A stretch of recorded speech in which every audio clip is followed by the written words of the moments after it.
I'm Rob Van Dam. The whole show. Oh man, what's up? Happy Friday, TGIF, some people say. But it's Dominic D'Angelo. I'm of several outlets, but I'm here today live on RVDTV.com, live on Rob Van Dam's YouTube channel, and you're never going to guess who I have with me today. It's Mr. Rob Van Dam. Rob, how are you? Damn it, you get me with that every single week. I'm so confused. How can it be Friday if I'm listening to the RVD One of a Kind podcast live? I thought those were on Thursdays. We go live on Thursday. If you don't know what Thursday is, it's trash night. But Thursday is not today. Today is Friday for everyone. Oh, not aware. But we are live, and we have plenty of people in the chat here. Some of our regulars like Triple E, Jem the Dawn. Maddie, of course, is in the house as well. So shout out to everybody there. If you're new here, introduce yourself. Say hi. I'll try to pop you up on the chat here. Hi, class. Hi, class.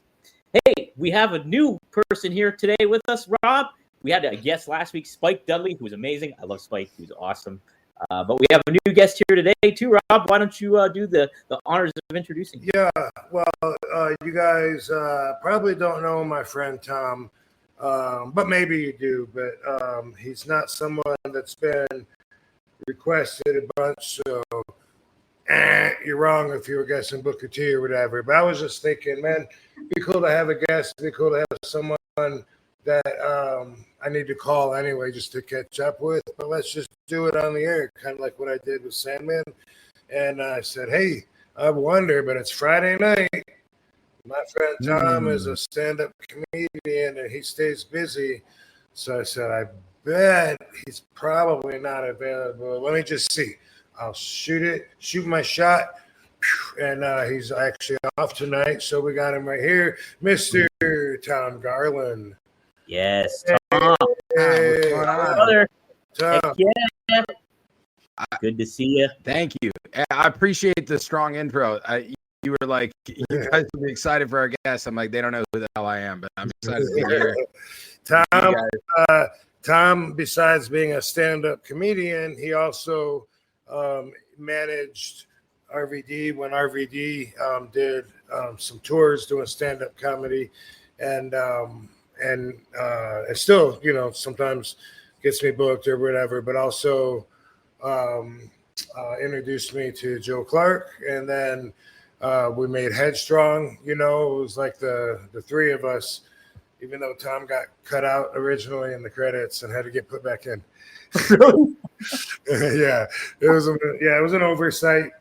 Just when it first came out, whatever the platform was, we got ripped off on the first platform anyway, so it wasn't, like something. So fuck them, right? I can curse on here, right? Oh yeah, we fucking say fuck all the time. In the intro, it like bleeped out the whole fucking show, so I worried about that. I was like, no. Is this a PC RVD that I don't know about? No, I just did that just in case, like when I post clips up and stuff like that. I like it. I'm goofing around. Yeah. But, let me just say off the bat, it's crazy how just like 2 weeks ago, I was talking about this bully society, how they're so hateful. They want to share their hate, and they want, and they exude hate.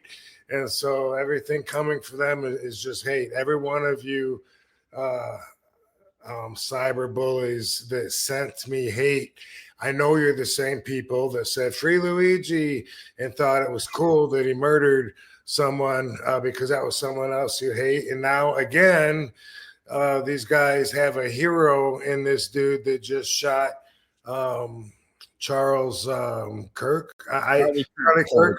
Yeah. I didn't know who the guy was personally before this happened. And then I saw a bunch of his footage. I see where he gets his hate. And it seems like, just like we've been talking about, the problem with the hate society is the guy has a different opinion. So they think he should die because he has a different opinion than them. Yeah, it's a wild situation where it's like how people reacted to everything. It's just like it shows you just how toxic social media can be. And yeah, and those people, you know, I mean, that some of them are out behind social media and in the political field like that. You know what I mean? Right. I have an odd opinion on. Is that my mic? I have an odd opinion on that being like, okay, so obviously violence is never the answer, right?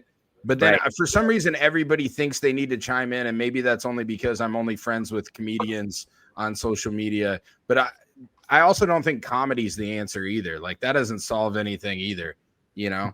And I think the Charlie Kirk guy, God bless him, but man, guy talked about some tough topics. It was like, what do you think? He'd going around in public and being like, what do you think about gay marriage? And what do you think about, you know, in the comedy world, we don't start there. Usually we start like talking about food with people or weed or pro wrestling or something like that, right? You don't start with like with wars and violence. And speaking of weed. No, but what do you mean, Tom? What do you mean like comedy isn't the answer? Because like you know, I love the no holds barred approach of a roast when comedians can just find the most offensive shit, and as long as it's funny, it's okay. And I mean, I don't know. I mean, I kind of like that and don't see where it's harmful, except it desensitizes people, but they're too fucking sensitive anyway. No, I don't think it's harmful in any way. I didn't mean it that way. I mean it like, how do I say this? So it's like a Band-Aid, you know, or like it's escapism, like a nightclub or something like that. That's, you know, they call them comedy clubs, you know, it's a club. You go into the club, and I would agree with you, Rob. In there, it's supposed to be no holds barred. It's supposed to be a free speech space, and everything's supposed to be, you know, open forum. Instead, what we have with this guy is you have somebody out in public on college campuses, you know, and I don't, again, agree one way or the other, but the one thing that drives me nuts with these situations, and they do this on both sides, they do it with every shooting, is they always say the shooter's political affiliation. Right. They're like, yeah, they're like, this guy was a Republican, this guy was a Democrat. I'm like, I think he was a nut job. I don't feel like that really is a political, you know. But you saw the messages that he wrote on the bullets or whatever, right? I mean, yeah, it's completely whacked out. He wrote video game messages on the, you know. I love the sense of humor. If you're reading this, you are gay. LOL. Is that in his comment? I don't think I can see the comments. He wrote that on his bullet. Oh, he wrote that on the bullet? I think it was the bullet. It was the bullet or some kind of weapon. I think it was the bullet. Someone in the chat room can tell me if I'm wrong, but yeah, there was a few messages that he wrote, and that was the last one. And if one, you read this, you're gay. Another one, yeah. If you're reading this, you are gay. LOL. I told you, comedy doesn't solve anything. That's my point right there. It's something about Bela Ciao. That's the one I saw. Yeah. Okay. Yeah. What was that in pertaining to? Bela Ciao? Well, I mean, the translating it is like beautiful goodbye, and I believe it's a song he was making a reference to. Mm-hmm.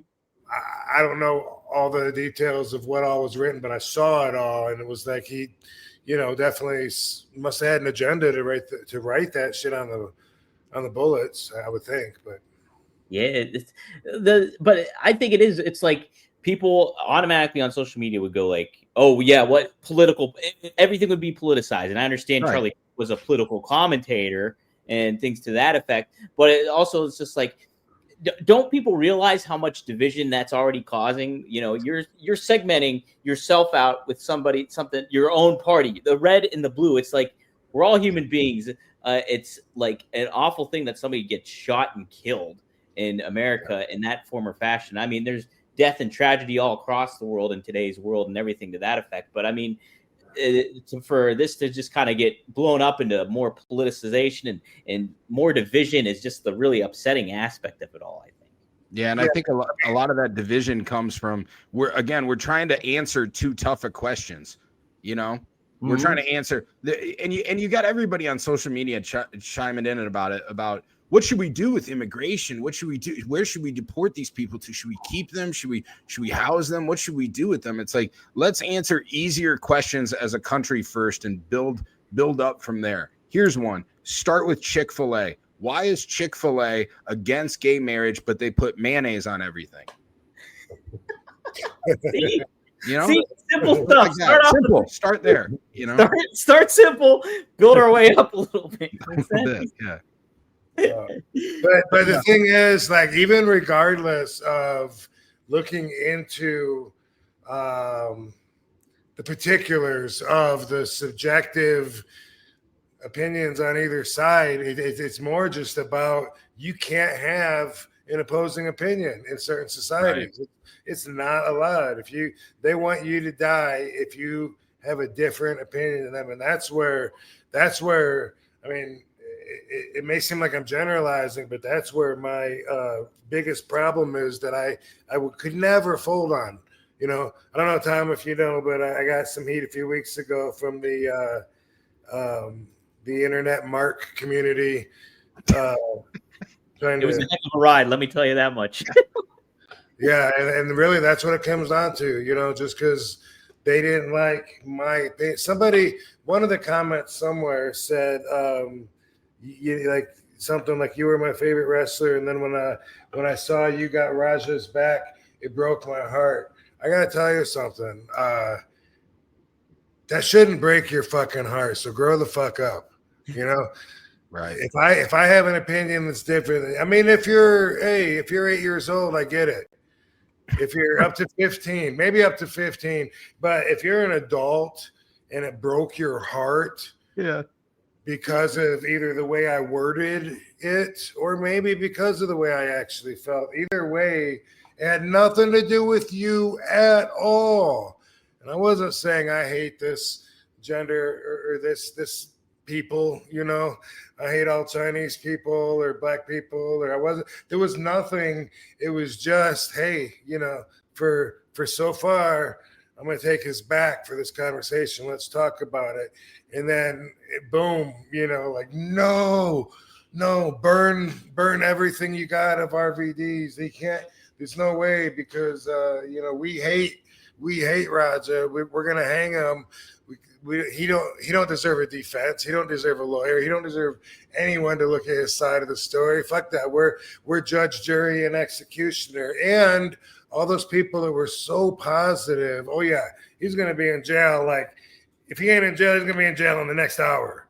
Where's he at? All these genius prosecution teams that are judge, jury, and executioner. And, you know, if he does end up there eventually later, so what? It's okay if I'm wrong. You know, that's what opinions are. They're subjective. So if I say, you know, it's so stupid. It's like I said something like this on stage too. When if I, you know, man, you know, the waitress reminds me of Becky, and someone's like, her? No way. Like, who the fuck are you to tell me what she reminds me of? Reminds you of, you know? It's her smell, okay? It's a fucking perfume. What do you mean no? There is no. Stupid. And people don't know that. And they don't know two wrongs don't make a right. So if you start saying, hey, you know, you shouldn't feel the release. You shouldn't need to feel that release of that's not a positive thing to do, to go online and send insults and hoping people will want to kill themselves. Yeah, well, I don't think saying I got a murderer's back is a good thing. What? Right. Did you hear what I just said, or did you just wait until I was done talking so you could say that? Nobody's trying to murder anybody, by the way. Although a couple of successful murders, and I know that makes these toxic trolls happy, including this guy, you know, fucking boom. People are celebrating from that guy dying. It's one of the most glorious things that was caught by the public eye, you know? Yeah. I didn't watch the close-up clip. I only saw the far away one, and I felt bad after watching that. And later on, when I heard there was like a closer view, I was like, I'm not watching that. I accidentally saw. I was on Twitter and somebody said something. You know, sometimes you don't see like CNN News first. You see some comment and they were like, Charlie Kirk was shot. And then I was like, bullshit. God, there's always such fake news out there. And so I type in Twitter, like, Charlie Kirk shot. And then I see the video, and then the video is his neck exploding. And it was, dude, I was like, despite what anybody thought about the guy, it was the most disturbing thing I've ever seen ever, period. It was just so up close, 4K graphic and real that I was like, God, that's gross. But Rob, to what you were saying, like, I feel like that you're right when you're saying, like, you know, oh, if you're 8 years old, maybe that's the right reaction. There's such a media illiteracy, and there's such a like childlike mind with a lot of these reactions, you know. They're just knee-jerk childlike reactions. And I don't know if maybe that's just the circles we're in. Maybe that's wrestling fans or marks or whatever, or internet trolls, or that's, you know, people that come to comedy clubs or what. But no, but you know what it is. I don't know if you guys saw the TMZ interview I did a couple of days ago. I caught at least half of it. I think it was, Rob. One point that I want to repeat on my show is I was talking about the internet mark community, and they're such a small percentage. Like, they're not the real people, because they would never say anything to somebody's face. The real people, I saw a couple of days in Ottawa, Canada, at the Comic-Con. They were lined up to tell me, you know, how much they loved me and how I affected their lives. These few that actually would go through the trouble of sitting behind the protection of a keyboard and actually hurl insults at people and hate at people that they don't even know. Those are very small percentage, but they have learned to surround you in certain areas on the internet. So it's like the 300 Spartans at Thermopylae. They surrounded the enemy and made him feel like they're everywhere, but they're really just right there. And if you ever get bullied online, just keep that in mind. It is, though. It's like it's an echo chamber. It's an echo chamber of idiots, and I'll attest, Rob. We've been friends for like 10 years. I've gone on tour with you. You're not going to talk about that time in the back seat, are you? Because I told you. What I was gonna say is this: is that you get love everywhere you go. Everywhere we've been, people come up. I've never heard any fan or somebody that recognized you come up and say something negative to you. And that's just, in fact, though, one time, I don't know why, but I want to share this. One time and this woman, you know, sometimes they get nervous, I think, to approach you. And so they would approach me and say, the woman was like, oh, my son, he couldn't come to the show tonight. I want him to meet Rob. And I said, oh, he's right over there. Why don't we just call your son? And I thought in my mind that meant she had like a little boy that we were going to call. And I got Rob, I put him on the phone and handed it to Rob. And I was like, Rob, this little boy wants to talk to you. And Rob said, hey, little boy, it's RVD. And the guy said, hey, man, not shit. What up? It was like a 50-year-old guy at home that just didn't want to buy a ticket. And I was like, damn. Yeah. That reminds me of when I met Joe C. from Kid Rock. Yeah. We were in Detroit, ECW house show in Detroit, in Taylor, Michigan, I guess. And Pee Wee, the referee, had him in the back. And this was kayfabe, time. Mm-hmm. And I'd seen Sabu do this a bunch too, so that I was probably motivated by that too. But I'm in the back and I see him and I'm like, hey, you can't be back here, dude. And Pee Wee's like, no, he's cool. He's with me. I'm like, Pee Wee, you can't have this kid back here, man. Get the fuck out of here. And I kicked him out.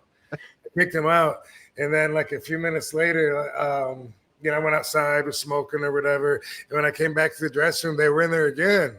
I'm like, dude, I told you can't be back here. Pee Wee, what are you fucking doing? You can't be having kids in the back like this. And Joe C looked up at me and he said, no, I'm 26 years old, man. Straight up. No shit. I got this disease, celiac disease. And so I can't grow. And I got this thing in my tummy. I got to eat, through a hose every night. And I was like, this guy is telling me the truth. I'm looking at a little kid, but there's a man talking to me, and I can tell he's not bullshitting me. Like, Yeah. who's going to make that up? And what kind of kid can talk like that? Yeah. Gary Coleman. That's it. Just Rob, for clarity, Sounded like he would talk like a little kid and go, my dad, right. but instead, he's just like, yeah, no shit, bro. I got this disease that makes me look like this. I can't help it. And I'm actually 26. And you get it. But wow. Yeah. Rob, for clarity, tell who Pee Wee is. It's not Pee Wee Anderson, right? It's No, people say that a lot too, but it's John Pee Wee Moore, different Pee Wee. There's two Pee Wee referees. Pee Wee Anderson was the WCW referee. right. And John Pee Wee Moore was ECW and also Japan, wherever Sabu was. He was Sabu's personal referee. And he was the one that wanted to race you, or like, what is? Yeah, I'd always have to shut him up. He would get too cocky, and I can beat you in a race because because you probably haven't run in a long time. Yeah, he was ignorant, and but also I had a lot of fun with him. But yeah, I had to beat him in a 200-yard dash race in Trenton, New Jersey, on the football field, and I had to beat him in the batting cage. Every once in a while, he'd be like, well, but a normal person, but not you. Yeah, whatever, Right. And now you're beating them all up on social media. That's it. I haven't talked to him in a long time, Pee Wee, and I miss him. He was fun. A lot of times he and I would bond when Sabu was out of his mind. Well, it's funny because I just did one of the match reviews for the member channel, and it was you versus Spike Dudley in 1999, and the referee was Pee Wee. I was like, oh, that's the Pee Wee Rob's been talking about. So, yeah. Hey, it's football season. Man, can you see it? I'm wearing all the Jets gear. I'm a New York Jets fan. And yeah, I'm sweating the season, sweating it big time, as I should, because my Jets usually stink. Well, you don't want to stink at all this football season. And we got the perfect thing for you. That is Mando. That's correct. Mando is the way to go. I tell you what, you want to smell like an adult? You want to smell like you're a real fan that knows what he's doing, that is reading the room right? You got to get Mando. And I tell you what, boom, Mando, this is my favorite right here. This right here is the bourbon leather. It smells real good. I actually, too, like the Mount Fuji a lot. But the bourbon leather, man, you want to smell like an adult? This is it. Been a big fan of Mando since they've been a sponsor of ours. I literally went out and bought the deodorant spray too because comes in such a handy. If you're ever in a pinch and you're worried that it might smell or stink or reek a little bit, you're just like, boom, pop it in there. Great for on the road. Great for tailgating if you're out there out and about. And you don't got to carry a stick around. But Mando's the best. And seriously, you want to smell good this football season, and you want your team to play good this football season. So Mando's starter pack is the perfect for new customers. It comes with a solid stick deodorant, boom, to say it right here, cream tube deodorant, 2 free products of your choice, like a mini body wash and deodorant wipes, and free shipping. So if you have the option, I would try to maybe go with the deodorant spray if that's an option for you. As a special offer for listeners, new customers get 20% off site-wide with exclusive code. Use code RVD at shopmando.com for 20% off site-wide and free shipping. shopmando.com. Please support our show and tell them that we sent you. Mando's got you covered with deodorant plus sweat control. Say goodbye to sweat stains and say hello to long-lasting freshness. Jets, Jets. We got some super chats already in the house. We'll start off. Maddie, I'll get to yours in a second. We'll talk about that more in depth. But Frankie Terrizzo asked the good questions. Thanks for the $5. What advice, Rob, would you give a guy about to start pro wrestling on the indies? What advice would both guys give a guy about to start up in stand-up comedy? Ooh, I like that one. So, Rob, what advice would you give to somebody right now starting at pro wrestling and on the indie scene? Man, the first thing that comes out of my mouth is it's so different nowadays than it was. I was told to the first couple of years, get as much ring time as I could. Didn't matter what they called me, what they did with me, what my part was on the show, as long as I could get booked and get experience. And I kind of would like to pass that on, but it doesn't even seem realistic because nowadays people are going to feel like if they work under the same name for a few times that they're getting a reputation already, and they're going to feel like they're starting something because every little outlaw show is either part of a bigger plan or there's so many indie promotions that they will start in probably early in their career, but I don't know. I mean, I would still say it sounds like sound advice to me, like to just get as much experience and not worry about getting pushed. You don't deserve a push yet, and don't try to be like anybody else because there's already one of them. And listen to those who you respect. And stand-up comedy is very similar for me, as far as like I had a vision and I would like envision what I want to do when I go out there, and I would envision the reaction from the crowd with a match or with jokes, and picture, like I think the crowd would like it if I wait and then I say this or something, and then you go out there and you get that instant gratification. It's like real similar, but first you got to have a message to give, and so like obviously if you want to do stand-up, then you already think you got some material and you want to try it or whatever, but that may or may not be material you stick with. And the same thing with wrestling. Like when you start out, you're trying to figure out who you are. You don't necessarily have a message you're trying to deliver yet. So you're trying to fake it till you make it. Sometimes you can tell, like you see right through that. And they don't know why they're doing what they're doing in the ring. Why am I walking around looking at the people? It just feels like I should be doing that. And I know I got to eat up time, and it just little things like that make all the difference in how they're perceived. So you got to first get experience, and until you have a message that you're ready to deliver. What say you, Thomas? Yeah, I would agree with like it's so funny because when we have talked about stuff like this in the past, even before we got on, Dom said you were like, you didn't know who I was, which no one does. And so he said he Googled Tom Garland wrestler to try and I wondered about that, dude. I wondered if you wanted to know who he was first. And I thought about like I could tell you, because usually I wondered if you did that. Like always, and then I was like, I should have told him or sent him a link to his. It's okay. Well, the funny thing was I was like, is that Scotty Too Hottie's real name? Because I knew Scott's last name was Garland. I was like, is that right. Scotty Too Hottie? It's like Tom Garland. I typed Tom Garland wrestler, but sure enough, Tom did pop up. The AI was like, you are going to be disappointed. It is not a wrestler. Disclaimer.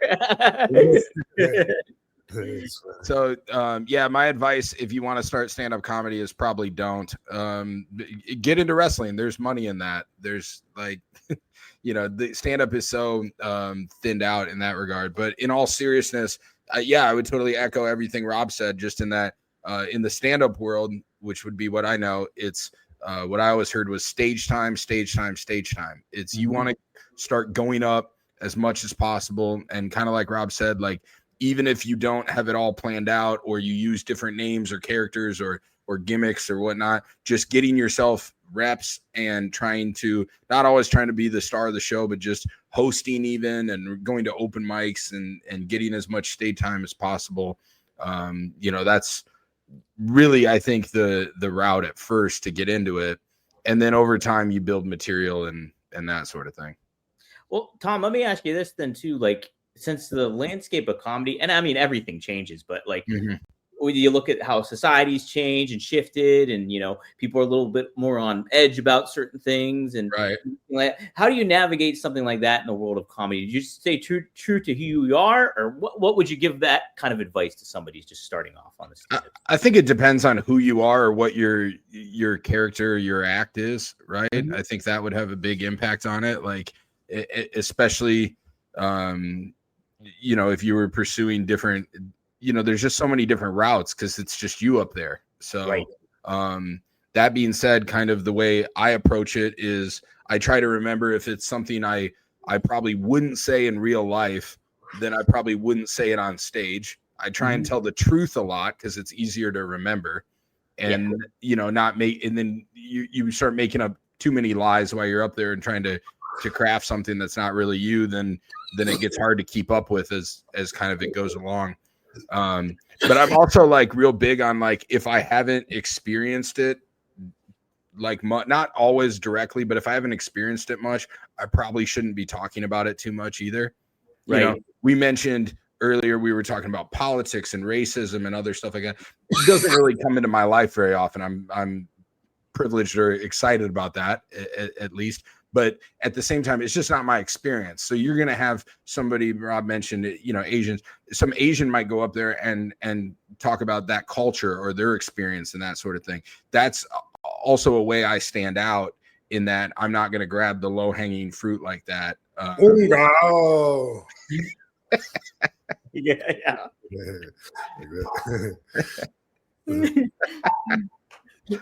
See, that's it. Yeah, that's it. I was gonna follow. Oh yeah, who were your comedic influences starting off there, Tom? Like who really got you kind of? Oh, I got to do this for a living. I want to try my hand at this. Is there any inspirations?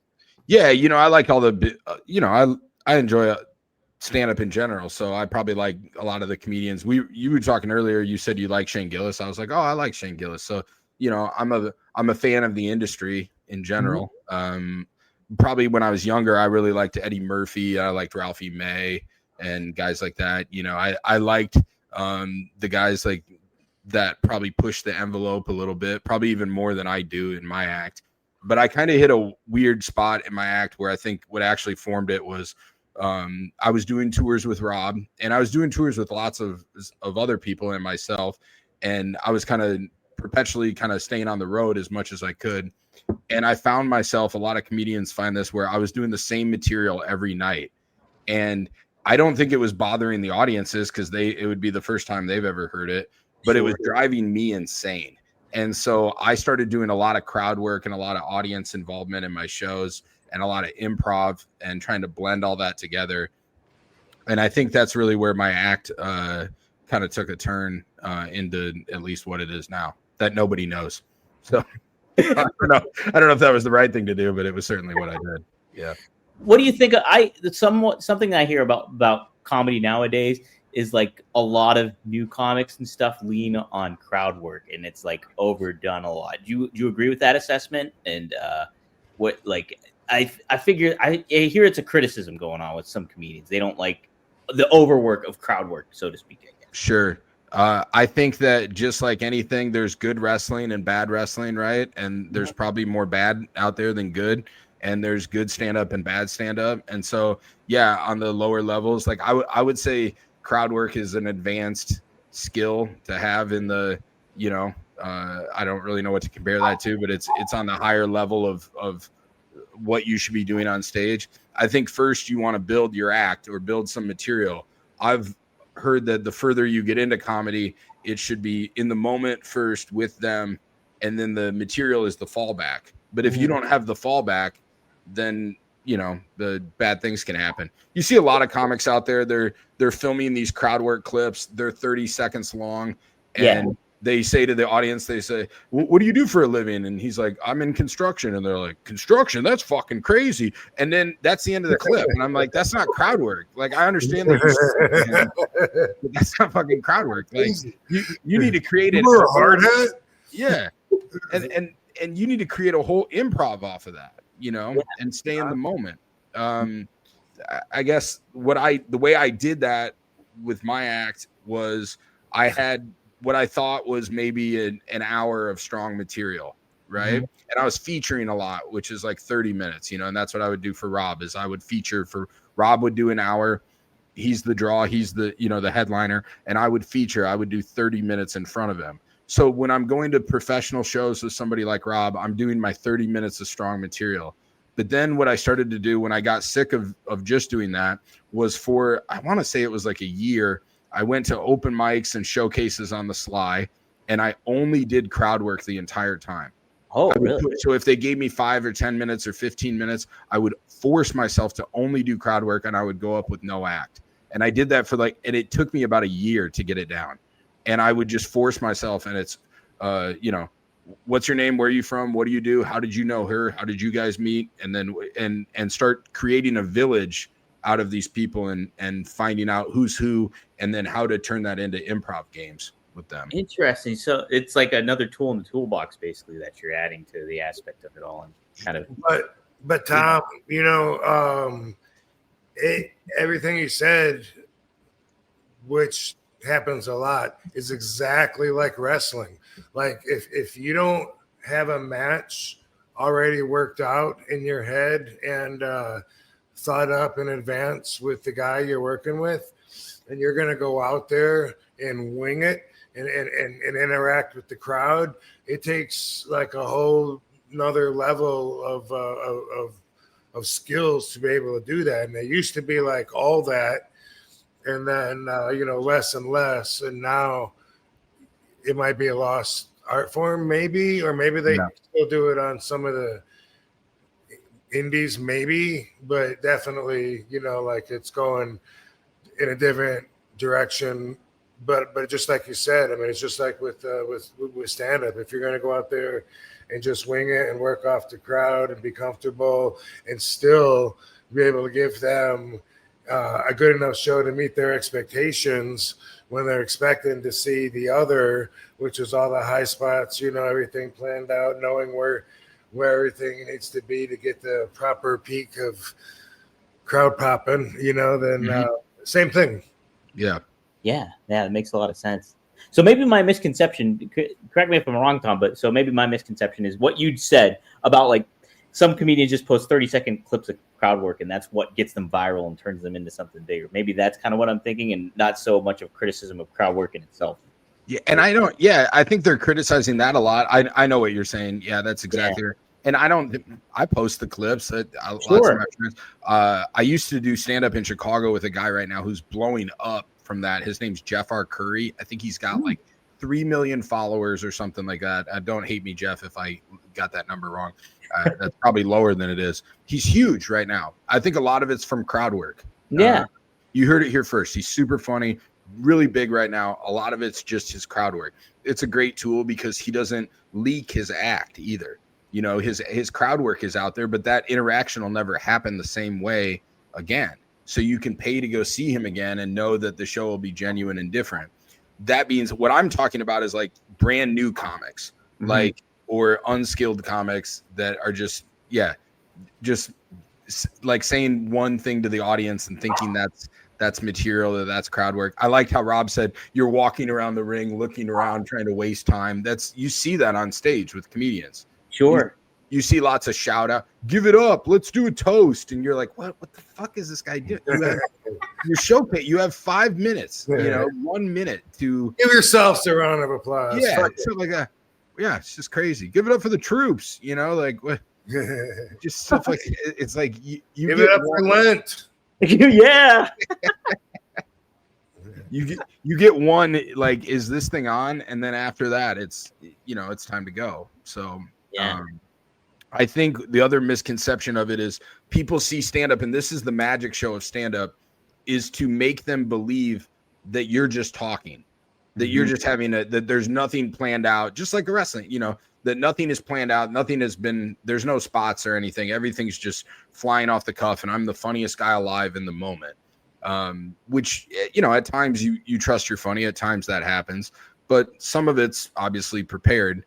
Much like a magic show, the guys, it's only exciting when he pulls the rabbit out of the hat, right? So what you have is people watching that and seeing, I got a hat in my other room. I'll go see if there's a rabbit in there. And you're like, no, you have to plan this out. This has to be a whole thing. And so you have guys going up with little to no material, not prepared, just looking for these clips. And I think that's what people are upset about, you know? Okay. Then that makes more sense then, for sure, because like it just sounds like crowd work sounds like a very like challenging but useful tool to like have if you're a comedian, or I mean, geez, a wrestler too in itself. So hey, what do you say? I'll tell you what you say. You say perfect. I say Gene. We say perfect jeans. It's fall. Fall is coming around, right? Fall weather brings some good clothes out, you know, especially if you're going through the seasons and stuff like that. You're in an area involved in the seasons. You want to look good, even if it gets a little cooler, a little less hot. And but you still want to look hot. You still want to look good. And there's no better way to do that than with the perfect jeans. Yes. If wearing jeans feels like a job, fall's about to make it a full-time struggle. That's right. Most jeans just can't hang. They fight you going on, cut off circulation the second you win a battle against the button, and it gives you instant swamp ass the second the sun shows up. Look, let me say this too. The pair of jeans I have on right now are not the perfect jeans. And I literally trying to climb on my bike. Like I'm like nearly falling over because they don't have the stretch and the durability and comfort that the perfect jean has. Well, the perfect jean is here to end your denim difficulties with jeans that make getting dressed feel like one of those damn, I look good, I didn't even try moments. They're made with super soft fabric. That blend makes you say, holy shit, the second you slide them on, and still stylish enough to idiot-proof your fall wardrobe so you'll always look put together. No fashion sense needed. That's right. They got 4-way dynamic stretch so you can effortlessly leap over puddles or get on your bike and haul ass to catch your 7 a.m. train to work. Lightweight so you won't be baking on the bleachers at your kid's ball game during the hottest time of the day. With reinforced seams and YKK zippers, you'll never have to worry about being caught with your fly down or embarrassing crotch blowouts. That's right. All these other pairs of jeans, crotch blows out, hasn't happened once with my pair of perfect jeans. So you got to do it. You got to do it. It's finally time to stop crushing your balls in uncomfortable jeans by going to theperfectjean.nyc. Our listeners get 15% off their first order, plus free shipping, free returns, and free exchanges when you use code RVD15 at checkout. That's 15% off for new customers at theperfectjean.nyc with promo code RVD15. After you purchase, they'll ask you where you heard about them. Please support our show and tell them that we sent you. Fuck your khakis. Hey, get the perfect jean. Oh, it's just that makes a lot more sense. Best way I can describe it. So you got, have you ever seen Whose Line Is It Anyway? We've all seen yeah, that. definitely. So that's improv, right? They always call that. And then what I do and what Rob does is called stand up. So that's just one person, and the other is ensemble. It's like 5 people, right? Right. Crowd work is doing ensemble improv with one person. Yeah. And so they do something in that show where they'll go, can I get a suggestion from the audience? I need a person, place, or thing. That's what I'm doing when I do crowd work, but I'm just blending it in. Yes. I'm just making it sound conversational. I'm saying, where do you work, dude? Do you have a job? Because I need a place of business to create my improv that I'm about to do. Right, right. I don't, not that I don't care where he works. I guess that's interesting to a set, but I'm there to create an improv out of it, not to just talk to him because I need 5 minutes to waste, Yeah, no, absolutely. No, that makes a lot more sense. I love Whose Line Is It Anyway. Is Wayne Brady going to have to choke a bitch? Rob, to kind of transition that into wrestling a little bit, who was somebody that was pretty seamless at being able to kind of read the room of an audience and stuff like that, but kind of stick according to the game plan or pivot away from what might be going, just depending on how the crowd's reacting to anything? Does that question make sense? It does. I'm just thinking like what era? Like I've been wrestling so long that I'm thinking, right? Because when I started out, it would be mostly that. You know what I mean? It would be like when I was wrestling guys that were veterans, and I was fucking 20, 21, whatever I was, super young, up to 23 in the early 90s, all that shit. Greg Valentine, not Wahoo, I'm sorry, but Manny Fernandez. Mm-hmm. It wasn't like we would sit down and then call out a 20-minute match. You know, Yeah. like it's funny to even think that because that's how much it's changed now. But it would be, you know, like, what do you do, kid? You know, oh, fucking, boom, I do a monkey flip and I do kicks, you know, like, oh, and if you backdrop me, I land on my feet, you know. All right, man, I got you. Just listen to me, you know. Yeah. That's how it would be. That's how it would be. In the modern era, it's like I don't even know if it's done, but some guys definitely can do it. You know, Chris Jericho, and a lot of people will remember when I made. It was during my return, 2013, I believe, when I've been gone for a long time, and I came back to WWE, and there was a match in Brooklyn, I guess it is. The oh God, I had the Barclays Center, yeah. Anyway, I wrestled Jericho. I think that was my first match. And the night before was the Money in the Bank, like ladder match in Philly. Oh, okay. I was at that show. Yeah. Okay, yeah. And then seems like that's the way it went. And then got Jericho. And anyway, man, we went out there and forget anything that we talked about once you get out there anyway. Like they were having problems with the timing, and they kept adding time to our match. And then and this is on TV, I think live, if I'm not mistaken. And I don't know if there was a match. I think they were trying to figure out what to do and got rid of a match and then had a gap. And then try to figure out how much of it to put on us and how much to maybe to roll over. But I kept hearing, you know, ref would come over, you know, and say, you know, don't go home yet, you know, 200 minutes, 200 minutes, you know, and then, you know, then same thing, don't go home yet, you know, how long? I'll tell you, just keep working. And so many people afterwards said that they loved that match, and they said it was like because it was two old school guys and working out there instead of the way that the young guys were doing it, and it was almost all Chris getting the messages from the ref or whatever, you know, and then knowing what to do. But it was two pros being out there. But you know, I give Chris total props for that, and so definitely he comes to mind to answer your question.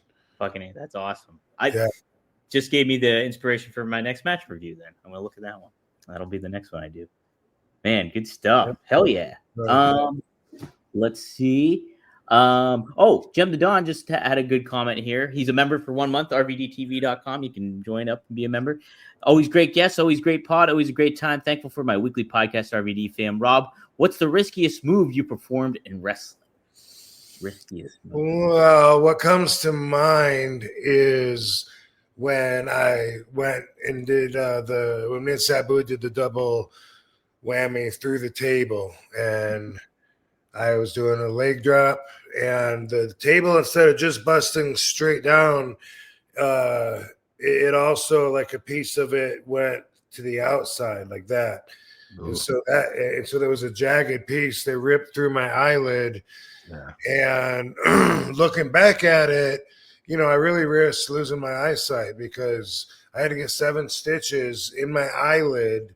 That's really, when you think of how thin your eyelid is, that was really close to ripping my eyeball. So after that, whenever we would do that move, and I would do a leg drop, and Sabu would usually do a splash or vice versa or whatever we felt like. But when I would do a leg drop, I would do just like when I do a can opener off the diving board, so that because the water would punch me in the face. I don't know if anybody that plays in a swimming pool can relate to that, but you go down, boom, and the water just punches you. So I would cover my face, and you can see that on any video after that match. I think it was Bam Bam on the table, I think, but I'm not 100% sure. And, boom, opposite corners. And obviously, my eyelids hanging. Everyone's got their own story. Tommy totally exaggerates because he says that my eyes were closed, but he could still see my eyeball when I was talking to him. Oh my God. There's no way it was that bad. That's the way he remembers it, though. But also, I got it taped. I put tape around my head and went back out and wrestled the Dudley Boys in a handicap match. So those are good times, I like that about the company and about the being able to express the fighter in us like that, Yeah. But I really risked on that one losing my sight, at least out of my eyeball. So after that, if anything, it was just going to cut the back of my hand. You can watch that afterward. Watch me go like that, and you can tell if that's before or after that one bump. Gives you the timeline of it all. Yep. That's funny. This is the money right there, Rob. You protect that. That's it. That's Did you ever risk losing your eye on stage? No, but well, tomatoes.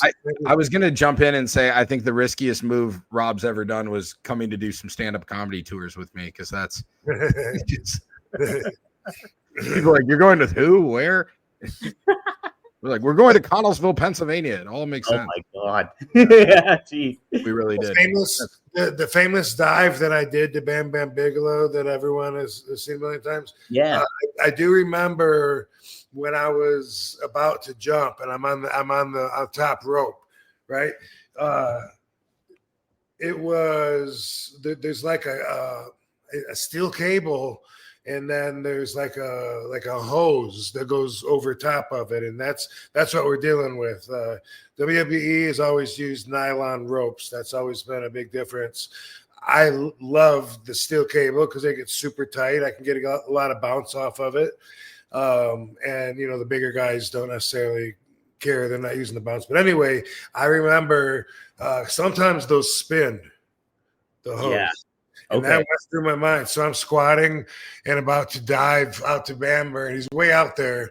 And I'm like, I know I can get him, but I got to really put a lot into this jump, and man, if when I put everything into that jump, if the fucking hose rolls on me and my momentum fucking spins off like that, I'm probably going to land on the back of my neck on the guardrail down there instead of way out there.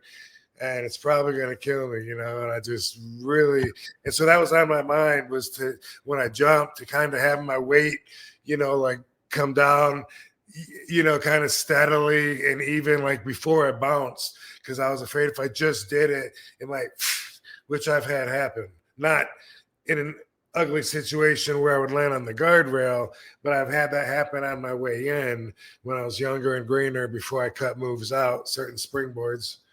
Yeah, for that reason. Right. Oh, man. Yeah, you're definitely experimenting early on, and then you're like, what works, what doesn't, what is good for long-term? Yeah, and after a while, it's like, you know what? That's a really cool move. I like showing off. Totally not worth the risk because I could fuck it up. And if I didn't have that in my match, I'm going to come out looking great. But there's a 50-50 chance I might fuck that move up, especially because I'm concentrating on it so much right now, so fuck that. I'll let someone else have it. Yeah, that happened a lot over the time. Right. I believe it. And that's why it's so impressive now to see the guys that are on TV that have everything to risk, running down and doing like a jumping off the top rope and then landing on the other top rope and doing the springboard. You know what I mean? Like some of the Mexican mask guys do it, and they do fuck it up. I saw that botched a couple times yesterday, and I was like, man, it's hard to get back on the horse when you botch something like that, because it's hard to not think every time like, oh God, this might happen. Yeah. I used to do what, like it's called a gainer, but off the diving board, I would jump up, and then at the peak of my jump, I would like touch my toes, and then I could either do a jackknife and go into like a straight dive, or from that same position, I could go backwards, and you know what I mean? Yeah. And so that was cool to show off and pretty, and I could have, guess which one I'm going to do. And then one time something happened where I slipped, and I think I hit the back of my head on the board, not even really hard. But after that, I could just never fucking do that move again and confidently go up to that arch in the same way. It was just like psyched me out. And so that's what I mean by getting back on the horse. It's hard sometimes when you fuck up one time. It's like, fuck it. I don't want to do it. Yeah, yeah. Oh man, that's crazy. You're Rob, crazy. well, speaking of crazy, you made me think about today's modern wrestling and the risks that they do, and like you talk about like the luchadors doing the flips and like walking from rope to rope. What do you attest to wrestlers getting hurt so often nowadays, like in the ring? Do you think it's some of the high risk maneuvers that they're doing more so, or where does that kind of, or maybe it's the lack of repetition, maybe it's both? I'm sure we talked about this before, but I'm kind of curious what you think, Rob. Sorry, I'm in this comment. Okay. I heard you think Raja is innocent. Yeah, he did nothing. Nothing. Did nothing. Uh-huh. Come on. You know what? I don't know the answer to that, dude, because I mean, what are they getting injured from? I don't even know that, and that would definitely be a factor in answering that question. What are they? I don't know. Are they getting hurt? And if so, is it from the moves? I don't know. Yeah, it just seems more prevalent that it's happening. You see so many younger wrestlers like Will Ospreay and Kenny Omega, and all these guys. Like they put so much on the line and do some crazy stuff, and then here they're out getting surgeries and out for a longer extended period of time. When it's like you injured what I always forget, your ankle. Was it your ankle or was it your in ECW? The only surgery I've had was on my knee. I had to get my knee reconstructed in 2005 in WWE, but I did break my ankle. Well, there was a time way back when I was like in 91 or 92 in a match with Pistol Pez Watley. I had a hairline fracture on my foot. Yeah. Back when I wrestled barefoot. By the way, watch for Ringside Collectibles new RV Robbie V. What? You don't know? No. Yeah. They're doing a Robbie V? Robbie V action figure. Yeah. Wow, that's cool. It's the big red one where I'm going. It's that one, but a little different face, and I'm barefoot. And that's fucking awesome. I don't have a design on my outfit because my outfits weren't designed yet. Yeah. But so anyway, Robbie V, I broke my generation. No, my foot, my base foot slid when I was doing a sidekick on the floor to Pistol Pez. I got a hairline fracture, and then the match with Rhino in 2000. I guess I don't know when it was. When I had to give up the TV title anyway. I broke my foot or ankle. I think it was my ankle at that time in Orlando. I had to give up the TV title, and there was one more time in 2016, but it was just at a convention. Me and Phil Baroni were wrestling in the cement pond out in front of the hotel because we were totally blitzed. And I ended up breaking my foot then as well in 2016. So I'm used to it, and but I can't remember why I'm even talking about this right now. Because we were talking about wrestlers getting injured and what was why they get so injured more today. I do think that's why earlier I said that there's no money in stand-up and there is money in wrestling. That's why, though, because there's injury risk, with risk comes reward. There's no injury risk in stand-up, by the way. There's not. It's not like I'm going to I tripped on the mic cord. The only thing that might get myself on the mic stand, The only thing that might get hurt is your feelings or something. Well, I did you guys ever see that clip? I don't know what her name is. There was some girl and she got like a beer thrown at her. No. They threw like a can of beer at her or a heckler, and then she picked it up and drank it, and then that clip went viral. Good for her, right? Oh, yeah. I have had that happen. It doesn't quite compare to having my eye cut open, but Right. I did some tours that were kind of wilder. I toured with some of the Jackass guys, and their crowds are nuts, you know. Literally one night we went to Montreal, and I'm such a dumb idiot. I guess I didn't realize that they really predominantly only speak French in Montreal, right? Like I thought Montreal, like it's, you know, sure, a couple people speak French, but no, everybody spoke French. Like everything was in French, the street signs, the name of the venue, everything. That's the number one language. English is number two. Right, I exactly. wouldn't have known that either. I didn't know. And so we booked this this show, and we're supposed to do stand up, right? And so I come out to host. They don't know who I am, right? And they're like, and there's babbling all this shit at me, and I'm like, I'm like, I can't understand you, right? And they were trying to speak English, and they were saying, you do jackass, and I was like, we tell jokes, we do jackass. And they started to throw beers, and I mean like bottled beers and stuff like that. I was like, I don't know how we're gonna get out of here alive.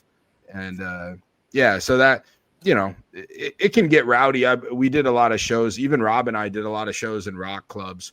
But the funny thing is, like, Rob, I don't even think I've ever seen you get heckled. I feel like no one wants to heckle you.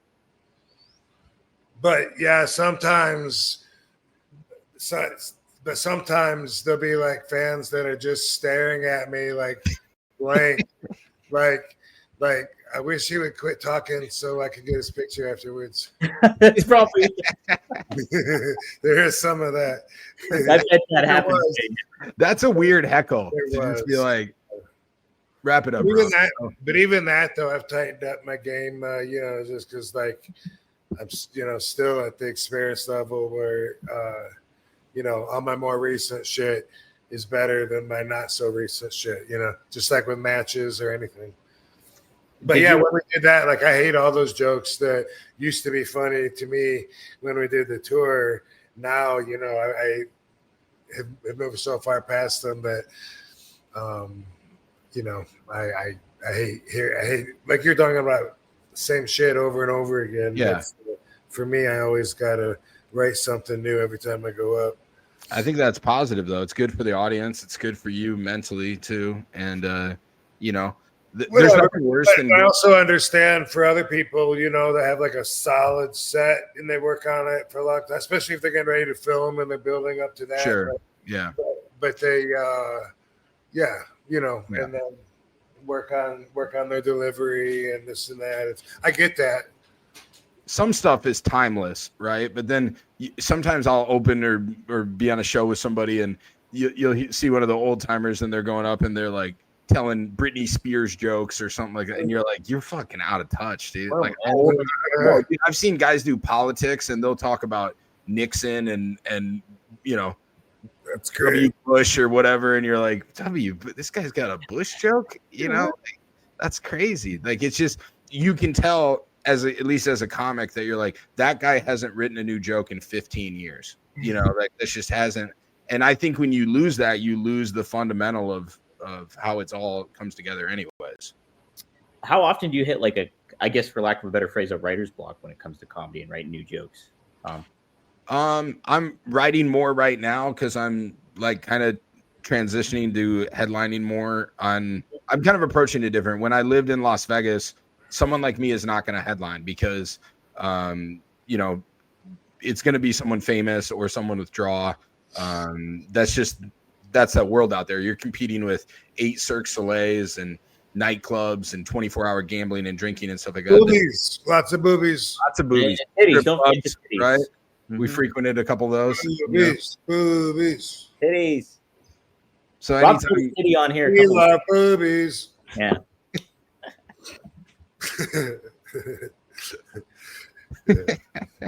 Let's just all take a moment to celebrate titties. That's it. Rob, what was the name of that rapper that he was at Centerfolds with us one night, and he does the Irish goodbye? AP9. AP9, dude. Yeah. That was the funniest thing I've ever seen in a strip club. I don't know. You just diverted me here, but we're hanging out at the Centerfold strip club and we're drinking, and this AP9, who's a famous rapper and is friends with Rob, just was around, right? And he always does the Irish goodbye, right? He fucking just leaves, like he's just gone, like a ghost. And there was some Mark that wanted to meet him and stuff like that. And he's like, oh, AP9. He's like talking his head off. And then I literally like turned and grabbed my drink and AP9 is gone. And they, I mean, gone like Batman. Yeah. And the Mark guy, he looks at me and he goes, where did he go? And I was like, oh, he does that sometimes. He just Irish goodbyes. That's like his thing. And the guy goes, you mean with all these titties around?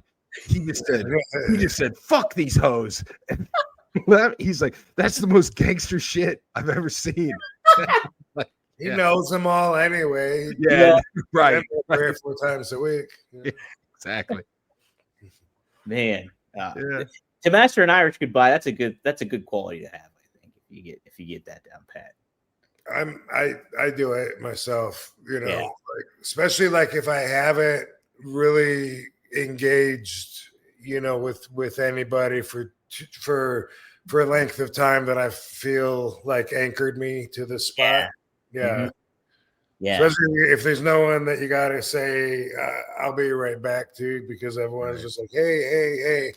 And it's like, all right, they saw me. I really want to go home. I really just want to fucking leave. Yeah.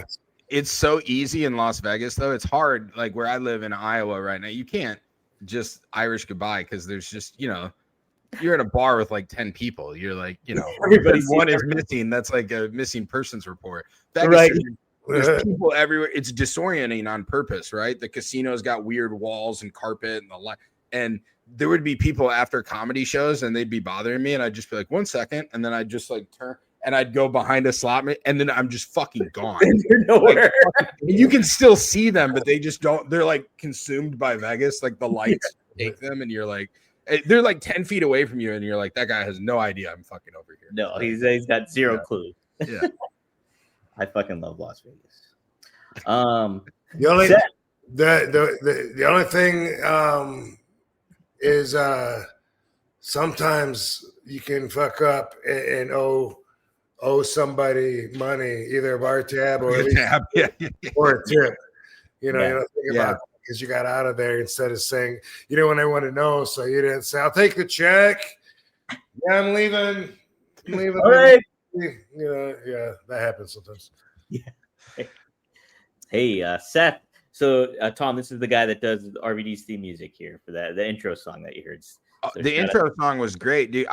Rob, I don't know if we've talked about this, but I stopped smoking weed because it was making me. I thought to each their own. I thought at least it's making me paranoid during COVID lockdown. Not like so. If I started again, maybe it wouldn't. But I think that song is going to relapse me. Like it was the most. It just like sounded like weed. If there is a song, it was cool, dude. It raised your spiritual vibration. It did. I was like, I can get high like RVD. I can fly. I can frog splash into a dab right now. I can. You might have told me that, and I might have forgot about the weed. But that's 2 people that I know that are my friends that's happened to. That, but my other one, I mean, even if you smoked somewhat regularly, you still didn't smoke anywhere near as much as my other friend because he was the owner of the Medical Kush Beach Club on Venice Beach. Oh God, Sean Kush, and he did my music, by the way. My Rob Van Dam. The Cushionator. Cushionator. Yeah. I mean, he heavy smoker. You know what I mean? Especially when he had all of it right there. To in his hands, going through all these different kinds every day. He would smoke, and then same thing. Started getting paranoid out of nowhere. Yeah. So, I just realized none of it was like hell. Like for me, I don't know. So I quit smoking. I don't want to plow over this guy's question, but no, you're fine. I quit smoking, quit drinking, went vegan. Whoa. Most of it was I was trying to lose weight, right? Yeah. Lost 50 pounds, still fat. Still No, fat as fuck. I was going to tell you look a little better than last time I saw Yeah, you. you look good. The last time you saw me, I was like, "Hi, Rob. Welcome to Iowa." And you came out for a signing. I was surprised, dude. Yeah. I didn't, I didn't know you were bringing all that.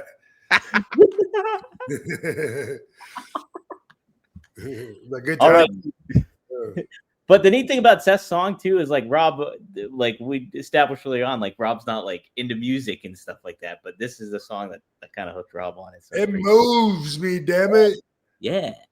So Seth says, if I had 3 genie wishes, I'd waste a couple of them making RVD not break his ankle and lose the TV title and not get pulled over and lose the WWE title. Then I'd wish for world peace. I like those. That was like 7 wishes. How did he like? There's 2 ankles. No. So, yeah, you couldn't break. So yeah, that is actually several wishes. I think. Yep. But you know, those are pretty damn pivotal moments in my career. Both of them. You know, 2 years I had the TV title. Definitely doing my part. You know, to help ECW grow with my efforts in the matches. You know, it really takes it takes a big ego to be like, I was having the best match every night. You know what I mean? Like wrestlers will say that even if they're not in character. Yeah. You know, definitely the best match of the night, you know, by far. It's subjective, you know what I mean? Like, Right. But anyway, I was definitely rocking it at that time with the TV title. Boom. Broke my fucking ankle, had to take 3 months off, ended the TV title reign. Otherwise, what would have happened? Who knows? Yeah.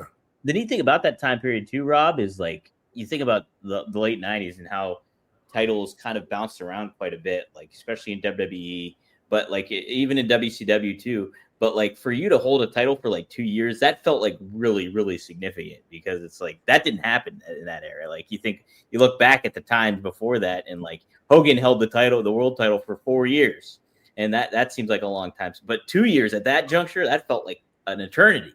Yeah. So, impressive. Yeah. Yeah, but I mean, who gets the credit? Well, it would be the booking and you for all that. It would be a hand in hand kind of thing, right? Like I would think, because Paul had the wherewithal to be like, oh, we got to keep the title on Rob and build this up and make it something big deal. And you had the talent and the endurance and ability to keep that title, you know, and stay healthy for that long. I make it a point of asking that because a lot of wrestlers, I think, would let quote accomplishments go to their head with things like that, and actually not only believe that they are the best, but this is why. You know, nobody fucking beat me for 2 fucking years. Yeah, but you know, I mean, Yeah, I wasn't. No, it goes hand in hand. I think, you know, like you had the talent and the ability to be able to put on matches and keep the crowd hot and keep that title important. And then at the same time, Paul had the thought process to be like, we got to make this reign last for a long time and build this title up, and in turn build Rob up, and then ultimately the main goal was you versus Awesome, right? So I mean, like, Well, let's say it's a community effort at best. You know what I mean? I mean, I would love to take credit, and I do because the business lets you, but it's silly to say, you know, like I had this many championship belts, this and that, because really, you know, watch them jerk the curtain open on that new show that they do, and they'll show you the meetings and show you who's really to credit for a lot of the shit. You know what I mean? right? Yeah, no, it's definitely like a communal kind of aspect of it all for sure. Okay, I want to get to a couple. Okay, I'll start this one. This was one early on. Maddie posted. You heard the news, Rob, about WrestleMania going to Saudi Arabia. They just made that announcement. Yep. So this kind of ties it in. Maddie asked for the $2. Should Vince get WWE back? TKO is all about money. So what do you think about WWE WrestleMania going to Saudi Arabia? And then on top of it, yes, what's that say? Should Vince get WWE back, or where do you think Vince's head would be at that? I don't know as far as that goes. That would be amazing if he was able to reclaim his ownership. I heard or read somewhere that he still has a majority of shares of. Sure. I don't even know. Anyway, I think that we pretty much consider him moving on past the WWE now, but I don't know. Saudi Arabia, they're doing it. I from what they're saying online, there's a lot of money involved, and a lot of money to be made for the company, for a lot of the boys. It is about business, so I don't have a problem with it. I don't know how they're going to celebrate it here at the same time. Will it be like a closed circuit TV like they did in the old days, WrestleMania 2 and shit? Or is there going to be like a WrestleCon? Surely they're not going to go to Saudi Arabia and expect us to go there to sit at tables and sign autographs. You know what I mean? Yeah.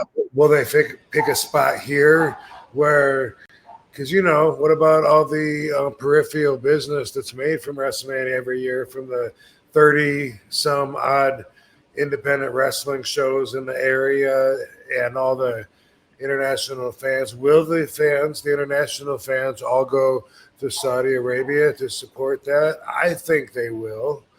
I don't know. And I don't even know if they're allowed, though. I mean, that's one of the reasons you want WrestleMania to come to your town, your place, your location, is for the tourism business that it'll bring. So I'm assuming if you're living in Japan or I don't know, England, I haven't compared on the globe, but you're coming internationally to come to the States anyway, maybe you don't mind going the other way and going to Saudi Arabia.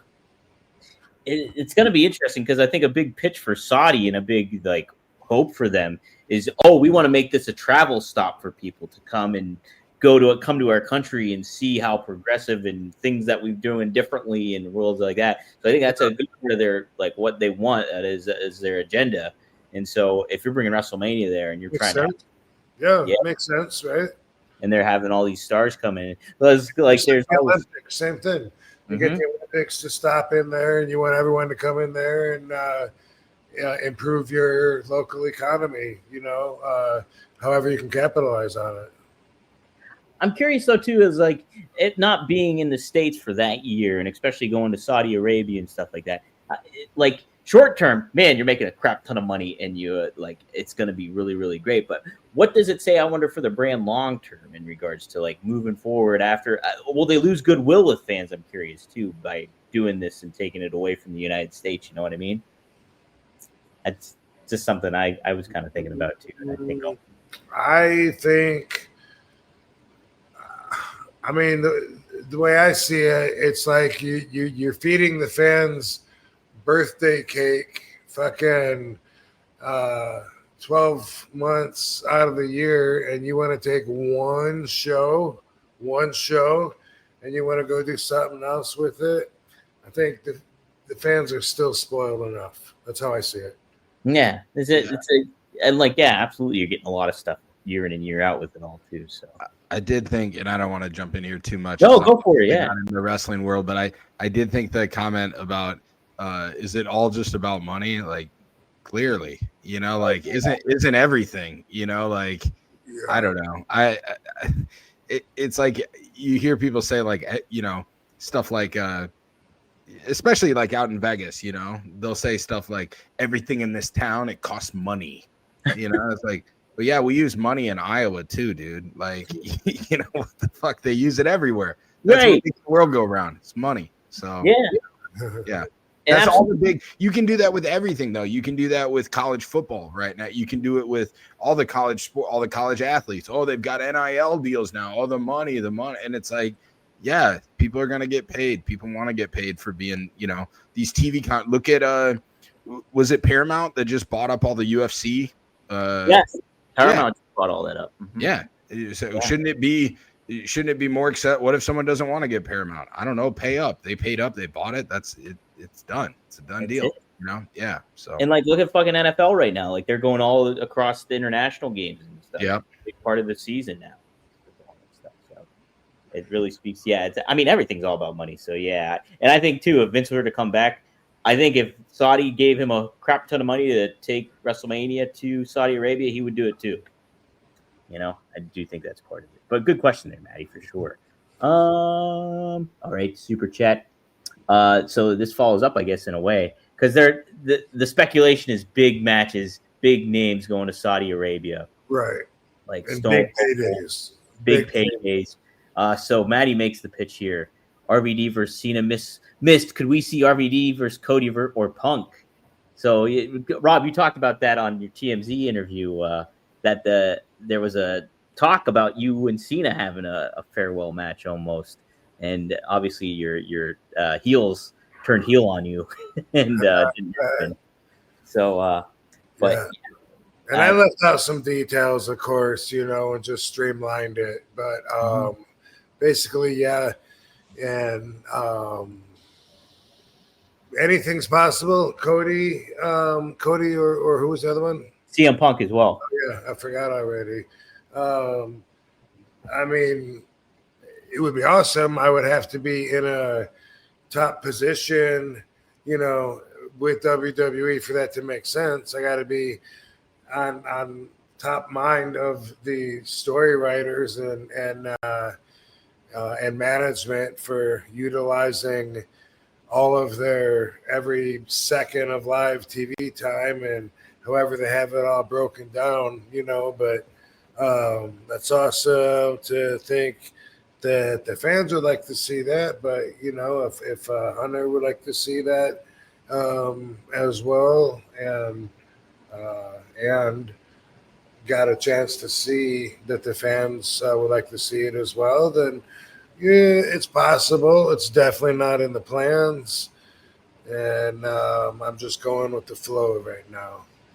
Yeah, I have been evading wrestling offers for the last few months, and some of them were a little intriguing because even though I hate traveling, it's always cool when I can bring Katie somewhere awesome. Like one of them was Brazil, and one of them was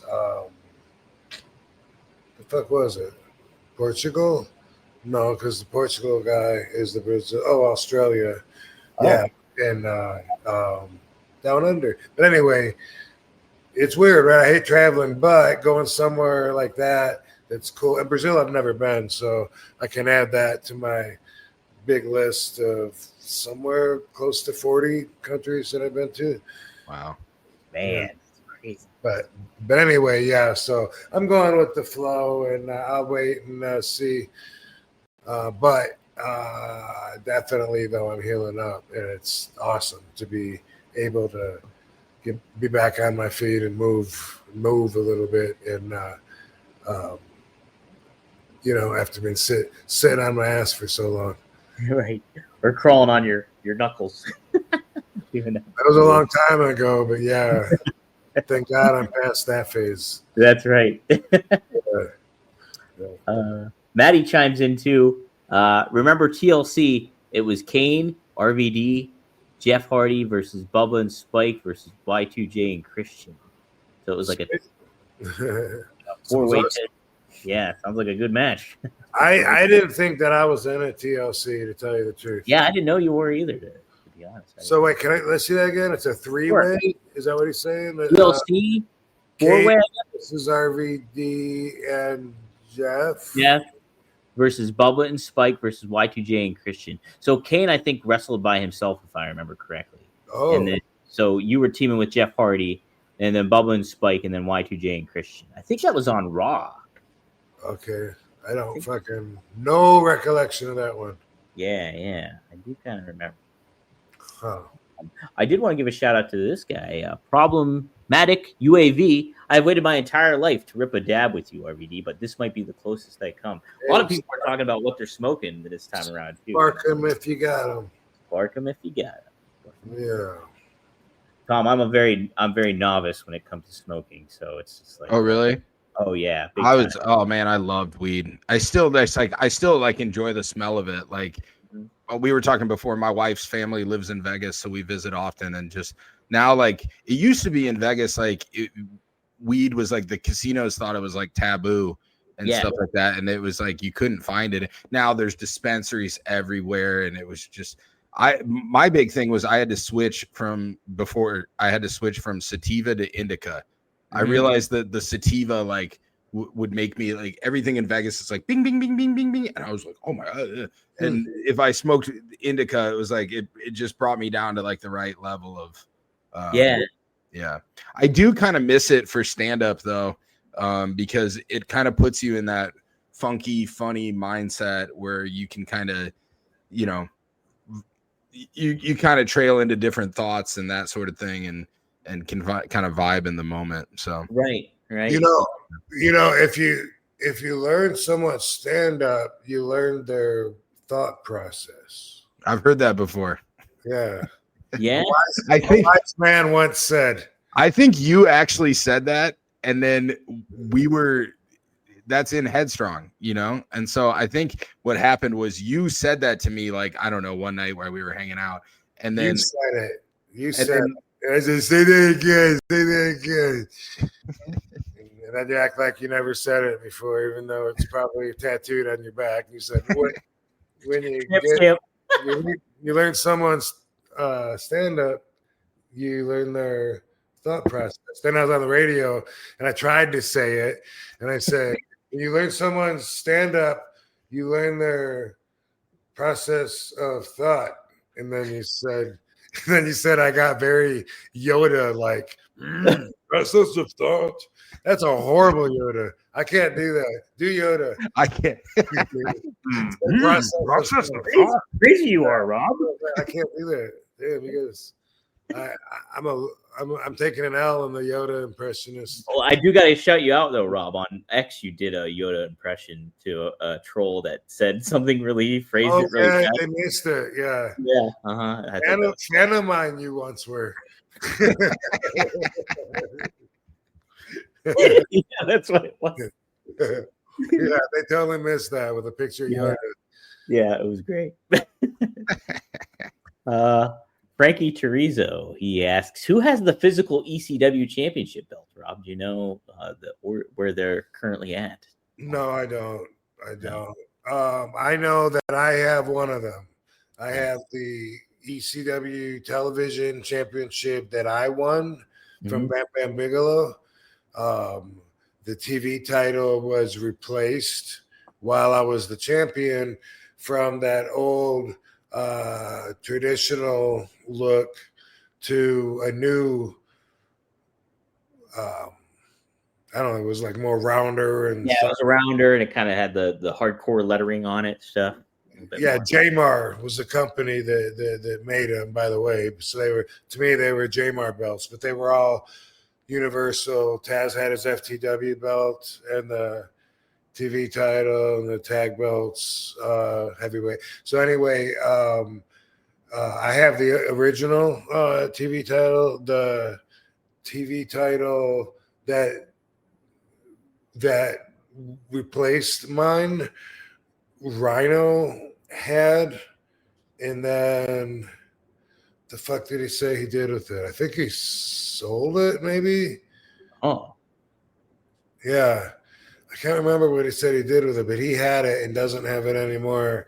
I think he said he sold it. I can't remember, but and the other ones I have no idea. You know, I'm guessing Dreamer has one hidden in a fat pocket. I don't know. No, I don't know. He ripped on so much about his weight on X. I mean, it's in fun jest, but it's like everybody's ripping on Dreamer because of his weight. He does it too. That's what he invites you to because he's the first one to do it. But still not right, damn it. We just said two wrongs don't make a right. But we do it with love. We do it with love. That's different. Love's different than hate. Oh, and by the way, for people listening, just so you know, I think that murdering is wrong. So if I, FYI. That's a controversial statement right now, Rob. Oh my God, Rob. But I think I wish I would have seen the thing about now I have to go Google it about the stuff that he wrote on the bullets. Yeah, I did. Well, someone told me in the chat room it was the shell casings. I guess that's the shell casings or something like that. Yeah, of course. Yeah. Probably not on the tip of but yeah, on the shell casings. Yeah. Have you ever done that with a chair, Rob? Have you ever written something on it and then pop somebody in the head with it? Alls Mahoney did. Really? Yeah, that's what he used to do. He used to write stuff on the chair and then fold it around our head, put our face print in it. Yeah. Yeah. Good dude, golly.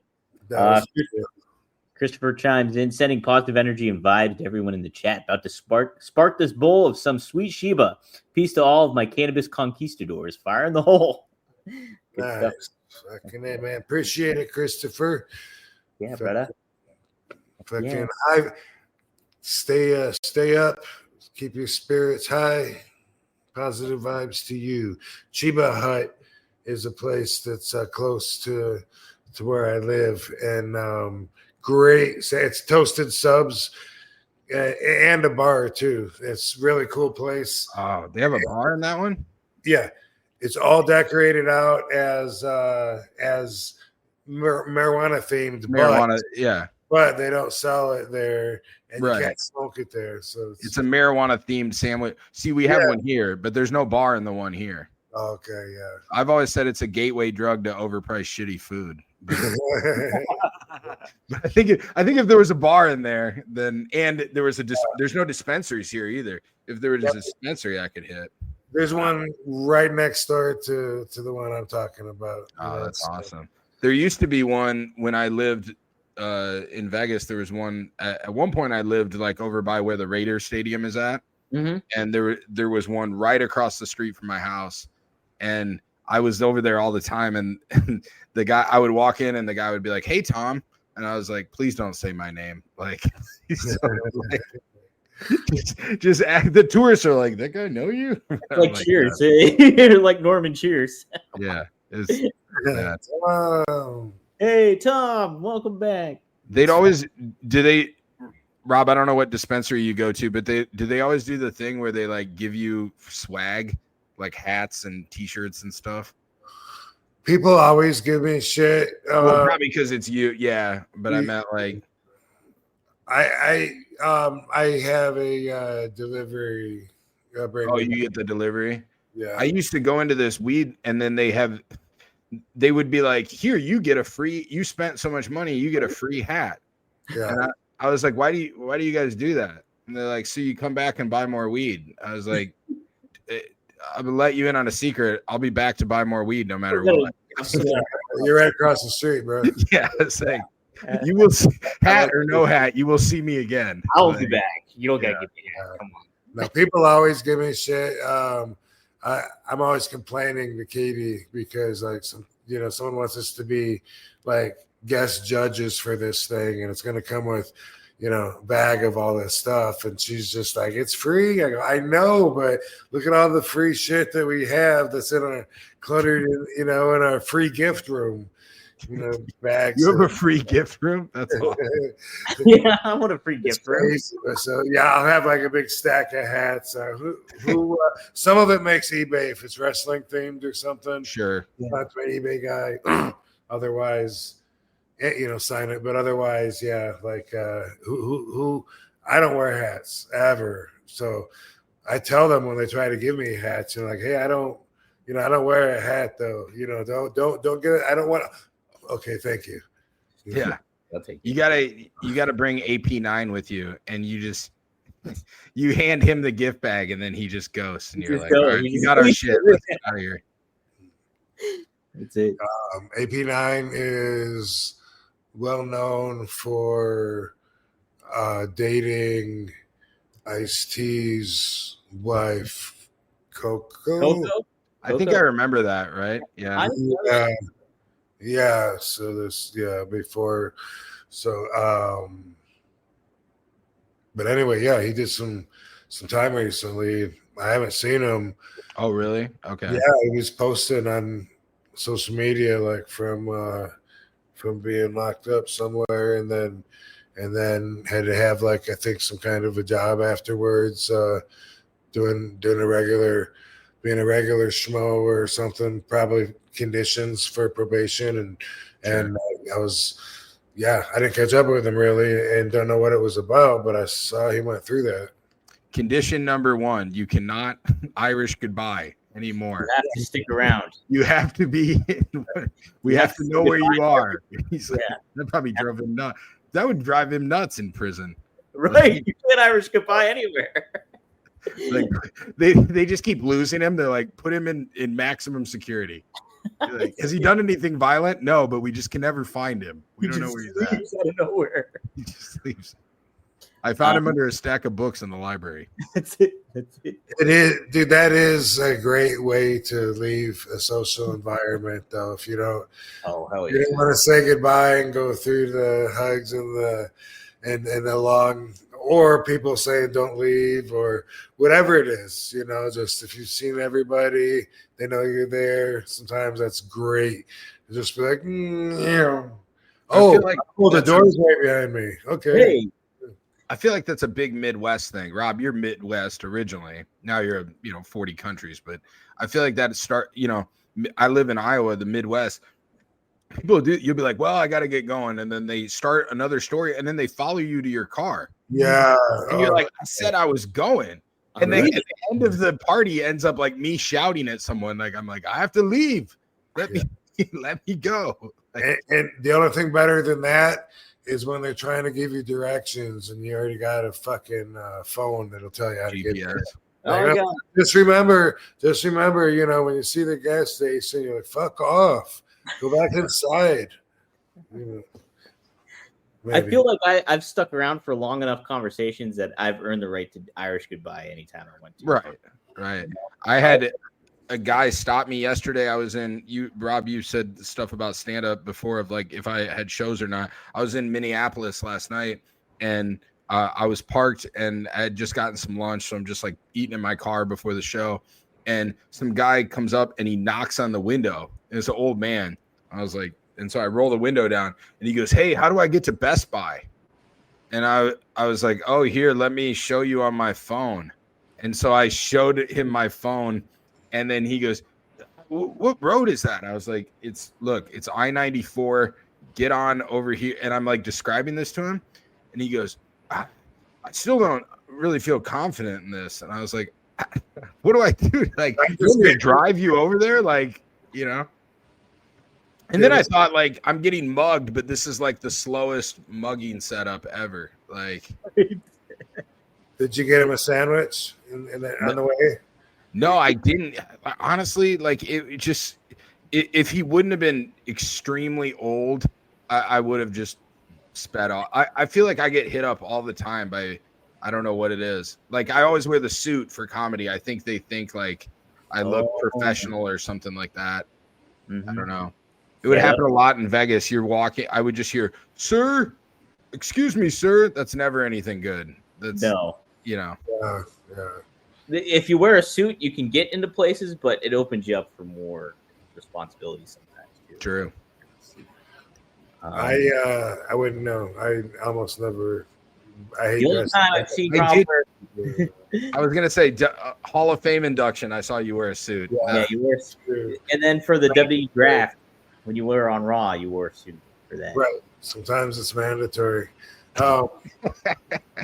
But I have a super comfortable one now, so I usually wear the same one. I should get more from that company because it stretches and fucking you curl up in a ball and everything.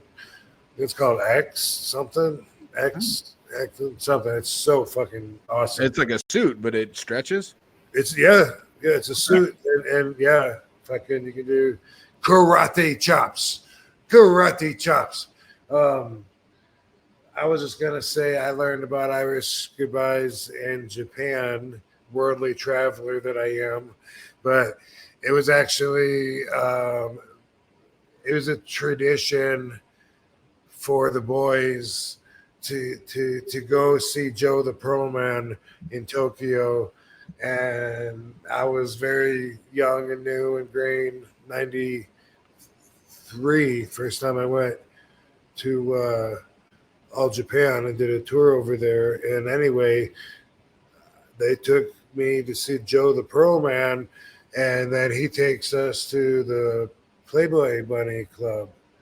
Hey, where that chair came from. Hey, That actually did come from one of the clubs. There's only like 200 in existence or something. And wow.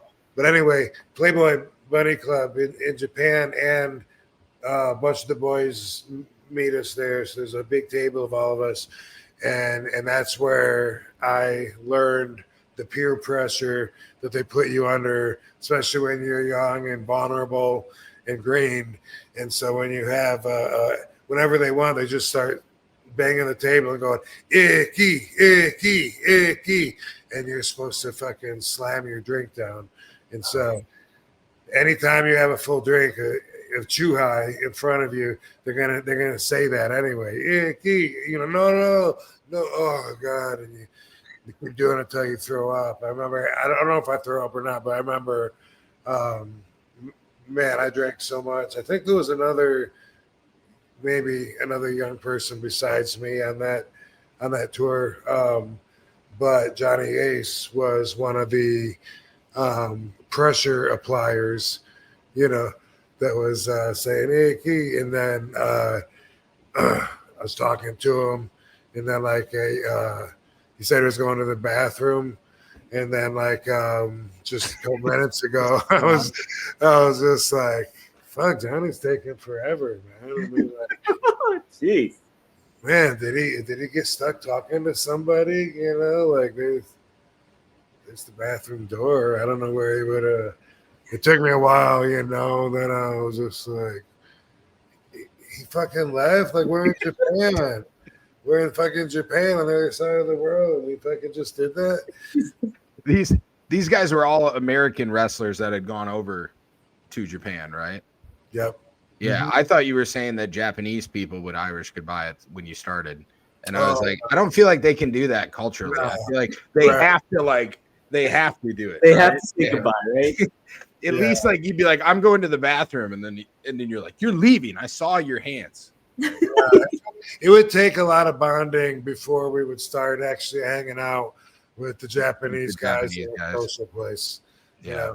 It would happen sometimes where they would take a cab over to our hotel or whatever, and that was really cool. But at certain times they would get in trouble for that.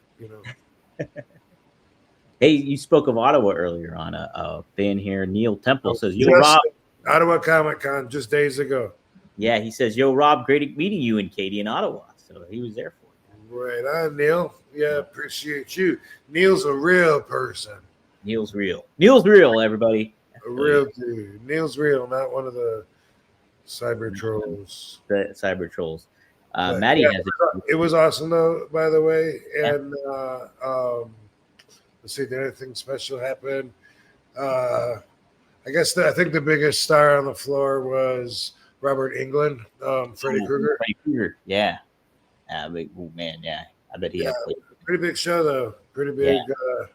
And I might have been the only wrestler there. Wow. I think so. Maybe. I remember hearing that before the show, and then I don't remember seeing any other wrestlers. So I think it was true. Right now, I can't remember what table. I was at that table. Yeah, I think I was the only wrestler there. So, yep, the whole effing show. That's why I call it the whole effing show. You're literally the whole effing show there. Yes, sir. Literally. Literally. Mm-hmm. Maddie says, "Girl, are you a pirate? Because I treasure your chest." Good stuff. I saw the one earlier. He said, "How do you cut an ocean in half with a seesaw?" Oh my God! Thank you for that, Maddie. Maddie, And he's got it. He's got it down. He also mentions Holland. Best times in Holland. It's a magical land. Rob, have you been to Holland? Yes, I really like it. I really do. And some of its power for me was when weed wasn't legal here and it was there, right? Obviously, that was a big part of it. But even beyond that, I just felt like they were just less judgmental people, you know, which that goes beyond the scope of just, you know, being judged for smoking weed. But they just, I like that. I like the canals that are in Amsterdam. I also wrestled in Rotterdam. But I love, like, whenever I'd be in Europe and could go to Amsterdam, I try to take an extra day and do it. And just a lot of walking, you know, kind of like you can do that in maybe like New York City, and there's a few, well, you could do that in Las Vegas, walk down the strip. You know? Yeah. A lot of cities don't have that, but Amsterdam, definitely one of those cities you can just walk and walk and walk, you know, like for so many blocks, so many choices to go different directions, and so much going on, you know, between the red light districts that you walk in front of, and beautiful girls in there sometimes, you know, trying to be like sirens that Odysseus had to make his way around while they're taunting, you know, come here, here, you know. I think the average phrase is "Hey, baby." Like that was what I would hear in Vegas, and I'm like, that's a hooker, definitely. That's like, they're behind glass here, so you can't really hear them. But they all have the red frame, and other countries have that too. And even here, where were we? Oh no, that was Ottawa. I guess Ottawa used to have it because anyway, super cool, and there's a lot of like things that I don't do, like live sex shows and stuff. Just the fact that that's such a part of their culture, and that families walk in front of that. And I think kids know that that's not for them, it's for adults. I think that there's not as much like oppression, but I'm not right. But I'm not right now prepared to back that up with reports and statistics. But it seems like they just have in Europe, they're a little more open-minded in ways that I like. And it's cool. I like the houseboats, you know, and just everything. Yeah, I miss it. It's been a little while since I've been there. Yeah, I hear beautiful things about Holland for sure. I need to go. I need to go overseas. I've never been. So, Seth, though, he's been everywhere because he says if you carry a ladder, you can get into anywhere. That's true. If you carry a ladder around, that's almost like wearing a suit. All I know is we could have used that ladder when one time this little kid had to stick his finger in a dike in Holland. Oh my. Yeah. Oh, come in handy. Probably neither one of you guys know that story, do you? No, I don't know that story. No. Hopefully somebody does. That made it worth me saying that. But somebody's gonna do it. Somebody will figure it out. That's where I learned that a dike was a dam. And there's some kind of story or fable about a dam with a hole in it that leaked, that it put its thumb in it, but I don't think he was stuck there. And I don't know the whole story, if it's a nursery rhyme or some shit, but I was exposed to it when I was a kid. And that was all I knew about Dutch until I, you know, experienced it firsthand. But anybody in the chat room know what the fuck I'm talking about? I was actually exposed to a lot of dikes as a kid, but that's because I had LimeWire, and I would be like, we were the first people to get internet on our block, and I was like, first things first, dikes. Hold on. I had to look at him through a grainy static on the TV. On the TV. My neighbor's houses that had the satellite dishes, or you kind of didn't really pay for the channel, so it was just, you can kind of see shapes like it's two girls. I just had gym class, and our teacher was at So there, that's the only experience I got. Little Hero of Holland is a 1910 Oh. American silent short drama. It's an adaptation of the short fictional story populated. Okay, so see, thank you, Maddie, Mr. Marijuana. It's a thing, yo. If you Yeah, guys were more European, you would know what I was talking about. Maddie. Wow, how about that? Get some fucking culture, would you? Yeah, come on, Get Tom.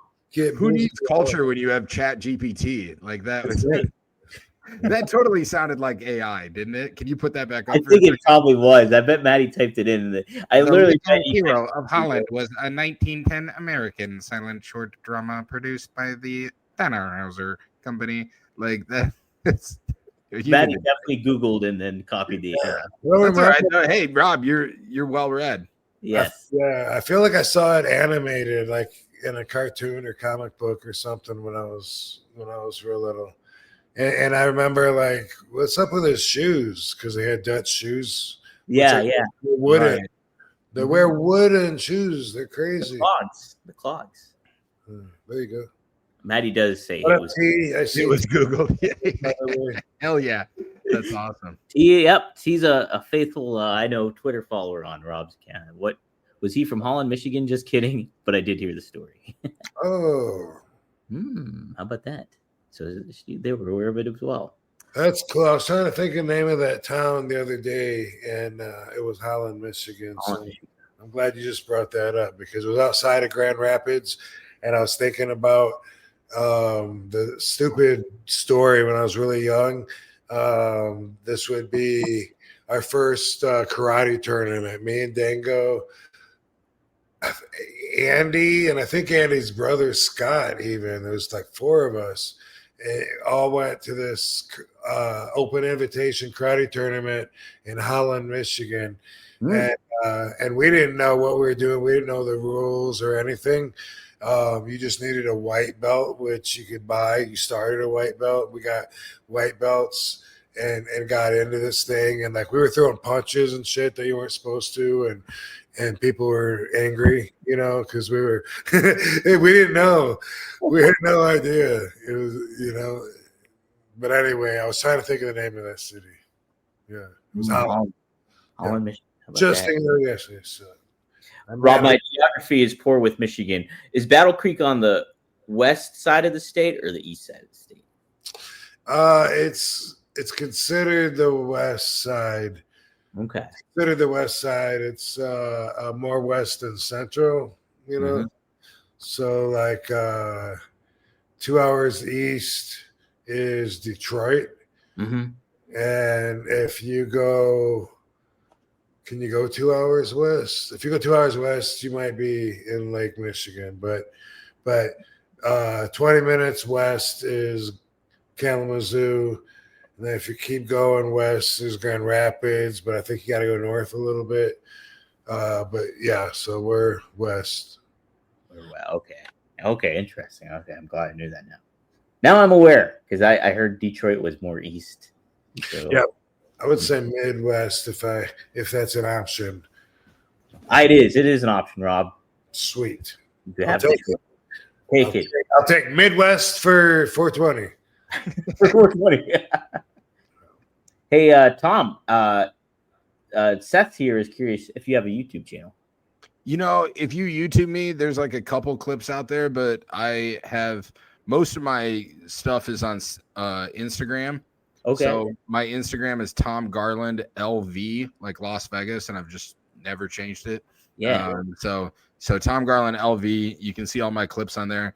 There's stand-up clips and radio clips. I've been doing radio once a week here in Iowa, where I go on a morning show, like a rock morning show, and tell jokes on there. So you can find that. And I've got a full comedy special out though right now, and that would be cool if you watch that. It's called Tom Garland's Selling Out, and that's on Tubi for free. There you go. Tubi. I got the Tubi. Tubi. So check it out, Seth. I'll check it out too. Tubi. Anything else you want to plug, Tom? Or what is it called? Selling Out? Is what you said? Yeah, it's called Tom Garland's Selling Out. Sweet. Hell yeah. Yep. Yeah, I'm actually in another movie too that just came out. I was supposed to plug this. I actually found it was cool. Rob texted me, and and I was just like driving home, and so I was like 30 minutes away from home, and then the guy that made the movie texted me and said our movie's out today. So some of these distributors like they don't tell you when the streaming site's gonna take it and stuff like that. So Barbie, look at Barbie. Oh, little Barbara wants to say hi. That's so cute. Well, then I texted you, and then it was on streaming. Yeah, so he right when we got done texting, he called me, texted whatever, and then we jumped on a call. And the movie is called Huskies, and it's free on Fossum right now. But that's like an actual narrative movie. It's like a comedy drama sports movie about a basketball team. It's like a basically old guys versus young guys alumni grudge match from a private school versus a public school. The public school guys are always screwed over by these rich private school kids, and now they've all grown up and they have this alumni grudge match. And so it's like a bunch of 40, 50-year-olds go and play a bunch of 20, 30-year-olds. Oh, and it gets like way more blown out of proportion than it should be. And I play a fat middle school basketball coach that's out of shape.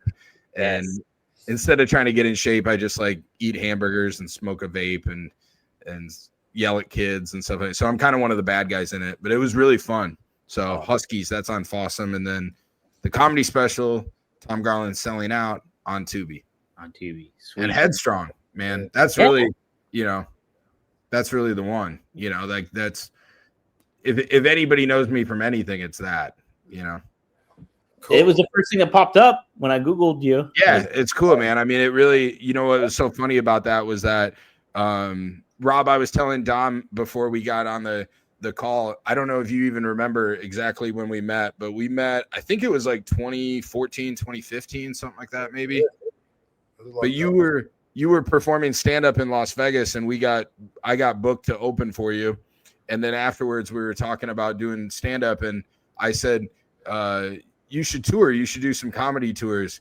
And you said, you cannot afford me. And I was like, fair enough. And then I think it was like somehow I gave you my number or something. And then you followed up maybe like, I don't know, maybe like even like a month later. And you were like, hey, I want to get out of the house. I want to do some comedy tours. And I ran Rob Ragged across the country quite a few times. And then finally we decided to bring a camera along. And that's how you meet Joe, who's going to come on the radio show that I do here in town next week. So that's cool. And that'll be to talk about the Sabu documentary that drops September 15th on Kinema. And that's Monday, right? That's Monday. So like that'll be when people hear this episode. So yeah, that'll be the day the Sabu documentary drops out. Wow, that's so cool. Kinema. It's like cinema, but with a K. The K. Same platform. I'm told that Raven's documentary is going to be on. So I've actually heard that's like, and not blowing smoke, I've heard that's the new, like a lot of the the indie distribution's heading over there. So I think you guys are ahead of the curve. What's that? On Kinema? Yeah, it's like the new, it's the new. That's you like where you been, Dom? I'm out of the loop.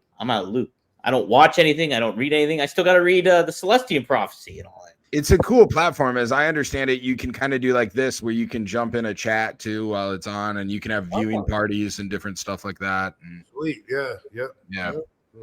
Hell yeah. I was going to be on, and I will try to schedule something as well to get for the radio station. Yeah, dude. Yeah, that's cool. Yeah, that's sweet. But like you said, he's when he's on. I think he says like 5 a.m. here or whatever. Which I had a phone call 5 this morning, but really, when is he up? When is he going to be on? Joe will be on. It's your time. It'd be like 4 to 6 or 4 to 5 in the morning. What day? On Monday, right? On Tuesday. Oh, so it's coming Tuesday. So it'll be the day after your movie comes out. Yeah. Okay. Hell yeah. Yeah.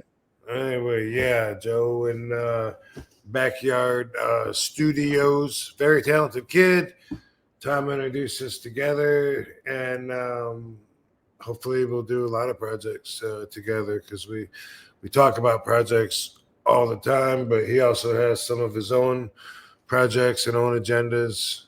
You know, this was like I've been pointing or asked to point this out actually during interviews, what we did different this time with the Sabu documentary over Headstrong, which is on Amazon, also Amazon Prime. Also, you know, we sold it to Reels, so you might have seen it on there. But that was me, and I was involved every single second, like over his shoulder, editing every minute. You know, from the audio to the the music, like to the cutting it, cut this shorter, let the music overlap, this and that. Like I was a pain in his ass this time. Kind of more of a hands-off approach. Him and Sabu worked a lot on it together. I'm in it a lot. You'll see that. But Sabu was always calling, saying, "Hey, we're going to be filming tonight. You know, can you meet us?" And they were doing that for the better part of the year before Sabu passed, leading up to his last match. And so mostly Joe's vision. I just, like took some of the mostly just bigger notes that were real important and talked to him about those. And he agreed, applied them, boom.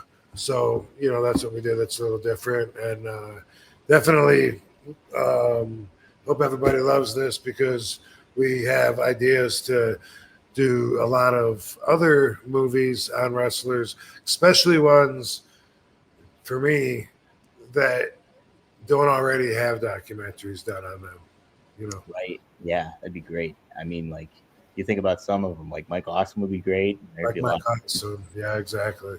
Be very cool. Well, and Joe Clark does wonderful work too. We'll have to try to maybe get him on too at some point, and talk a little bit about the documentary stuff. Yeah, before you wrap up, because it feels like we're wrapping up, I got a box here that I want to open up. I forgot. Do it to it, brother. I forgot to open it up last week. What is that? That's his letter opener. Yes. People actually buy those. I always see those in like a foreigner gas station. Like, yeah, totally. That's I used to collect them, and there was a place in LA on Santa Monica and Vine. Every time I used to do something in a studio right a few blocks from there, TV radio. Anyway, every time I would go in there and buy a new one and add to my collection. So they were all over the walls and everything. My favorites are the ones that are hidden that look like they're not a blade, but a little statue or something. Like you're in a Vincent Price mansion. Rob, you have to be the only person that owns one of those that is not a virgin. Like, I feel like that is the calling card of incels. And you are like the most oversexed person I know. And I can't believe the most oversexed person. That's great. Dude, these are some of this.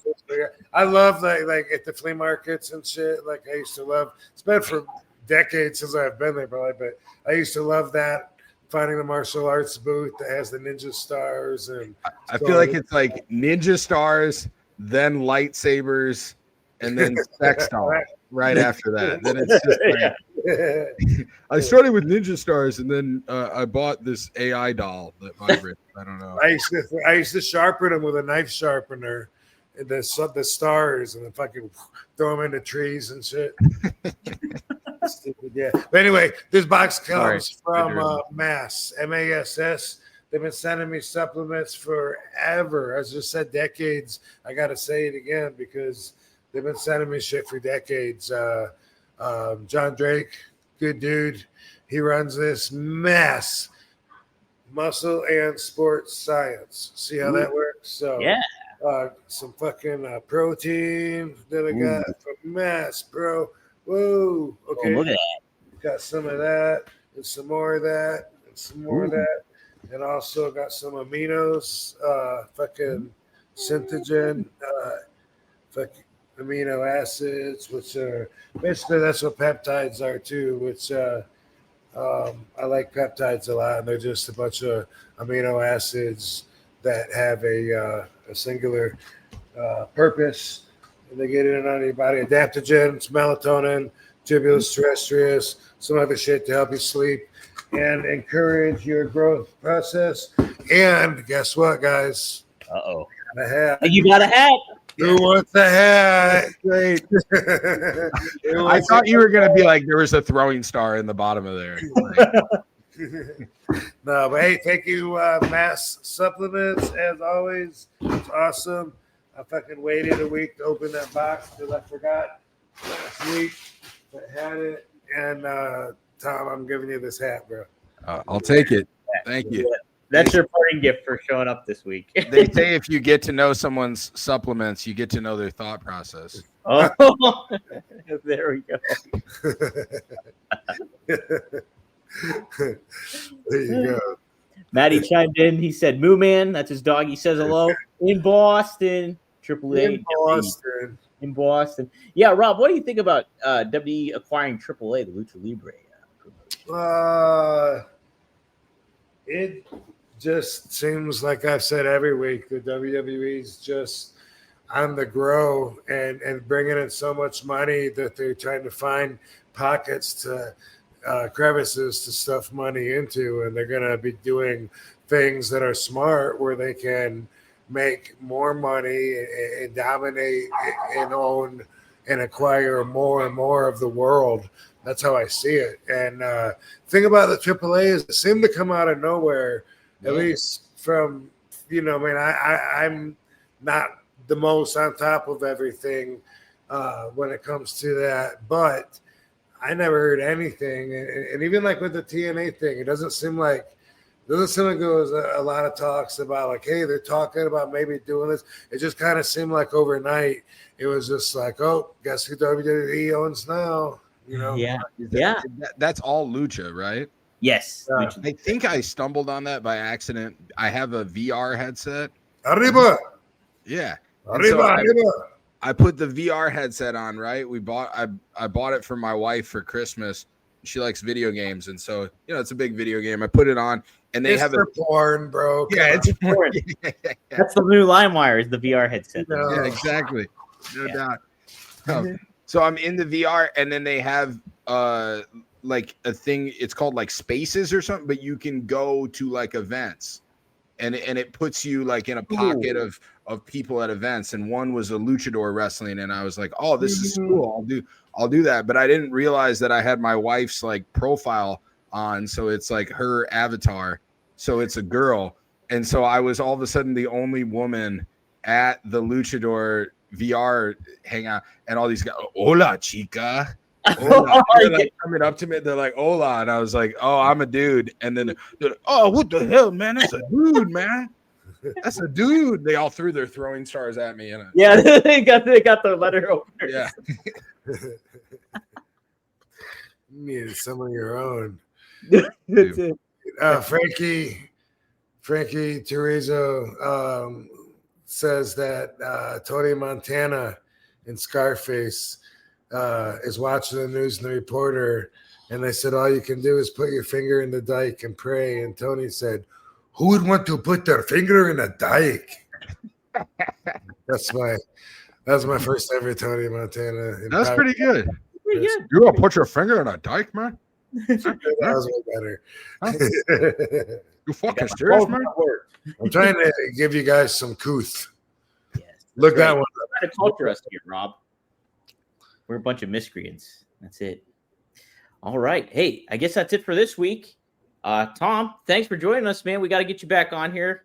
Thank you, guys. I appreciate you, Tom. Rob, thank you, brother. Really good to talk to you. Dude. Yeah. Wish you the best. You're gonna be a father. We haven't even talked about that, but I don't want to start a whole thing. But congratulations, man. I don't think I've got to tell you face to face yet. So yeah, appreciate it. We're pretty stoked. Yeah, gonna be good stuff, man. Looking forward to a big change up in priorities and shit like that. You'll take the throwing stars and put them on the top shelf. where the kids can't. Oh yeah, we still got a lot of that shit to do. Yep. Cool. All right, man. Appreciate it, man. Damn fam. Yeah. Have We'll see you all next time. a weekend. Yes, here on One of a Kind with RVD. And thank you. Don't hate. Feel great. That's it. Appreciate. Later, mate. All love.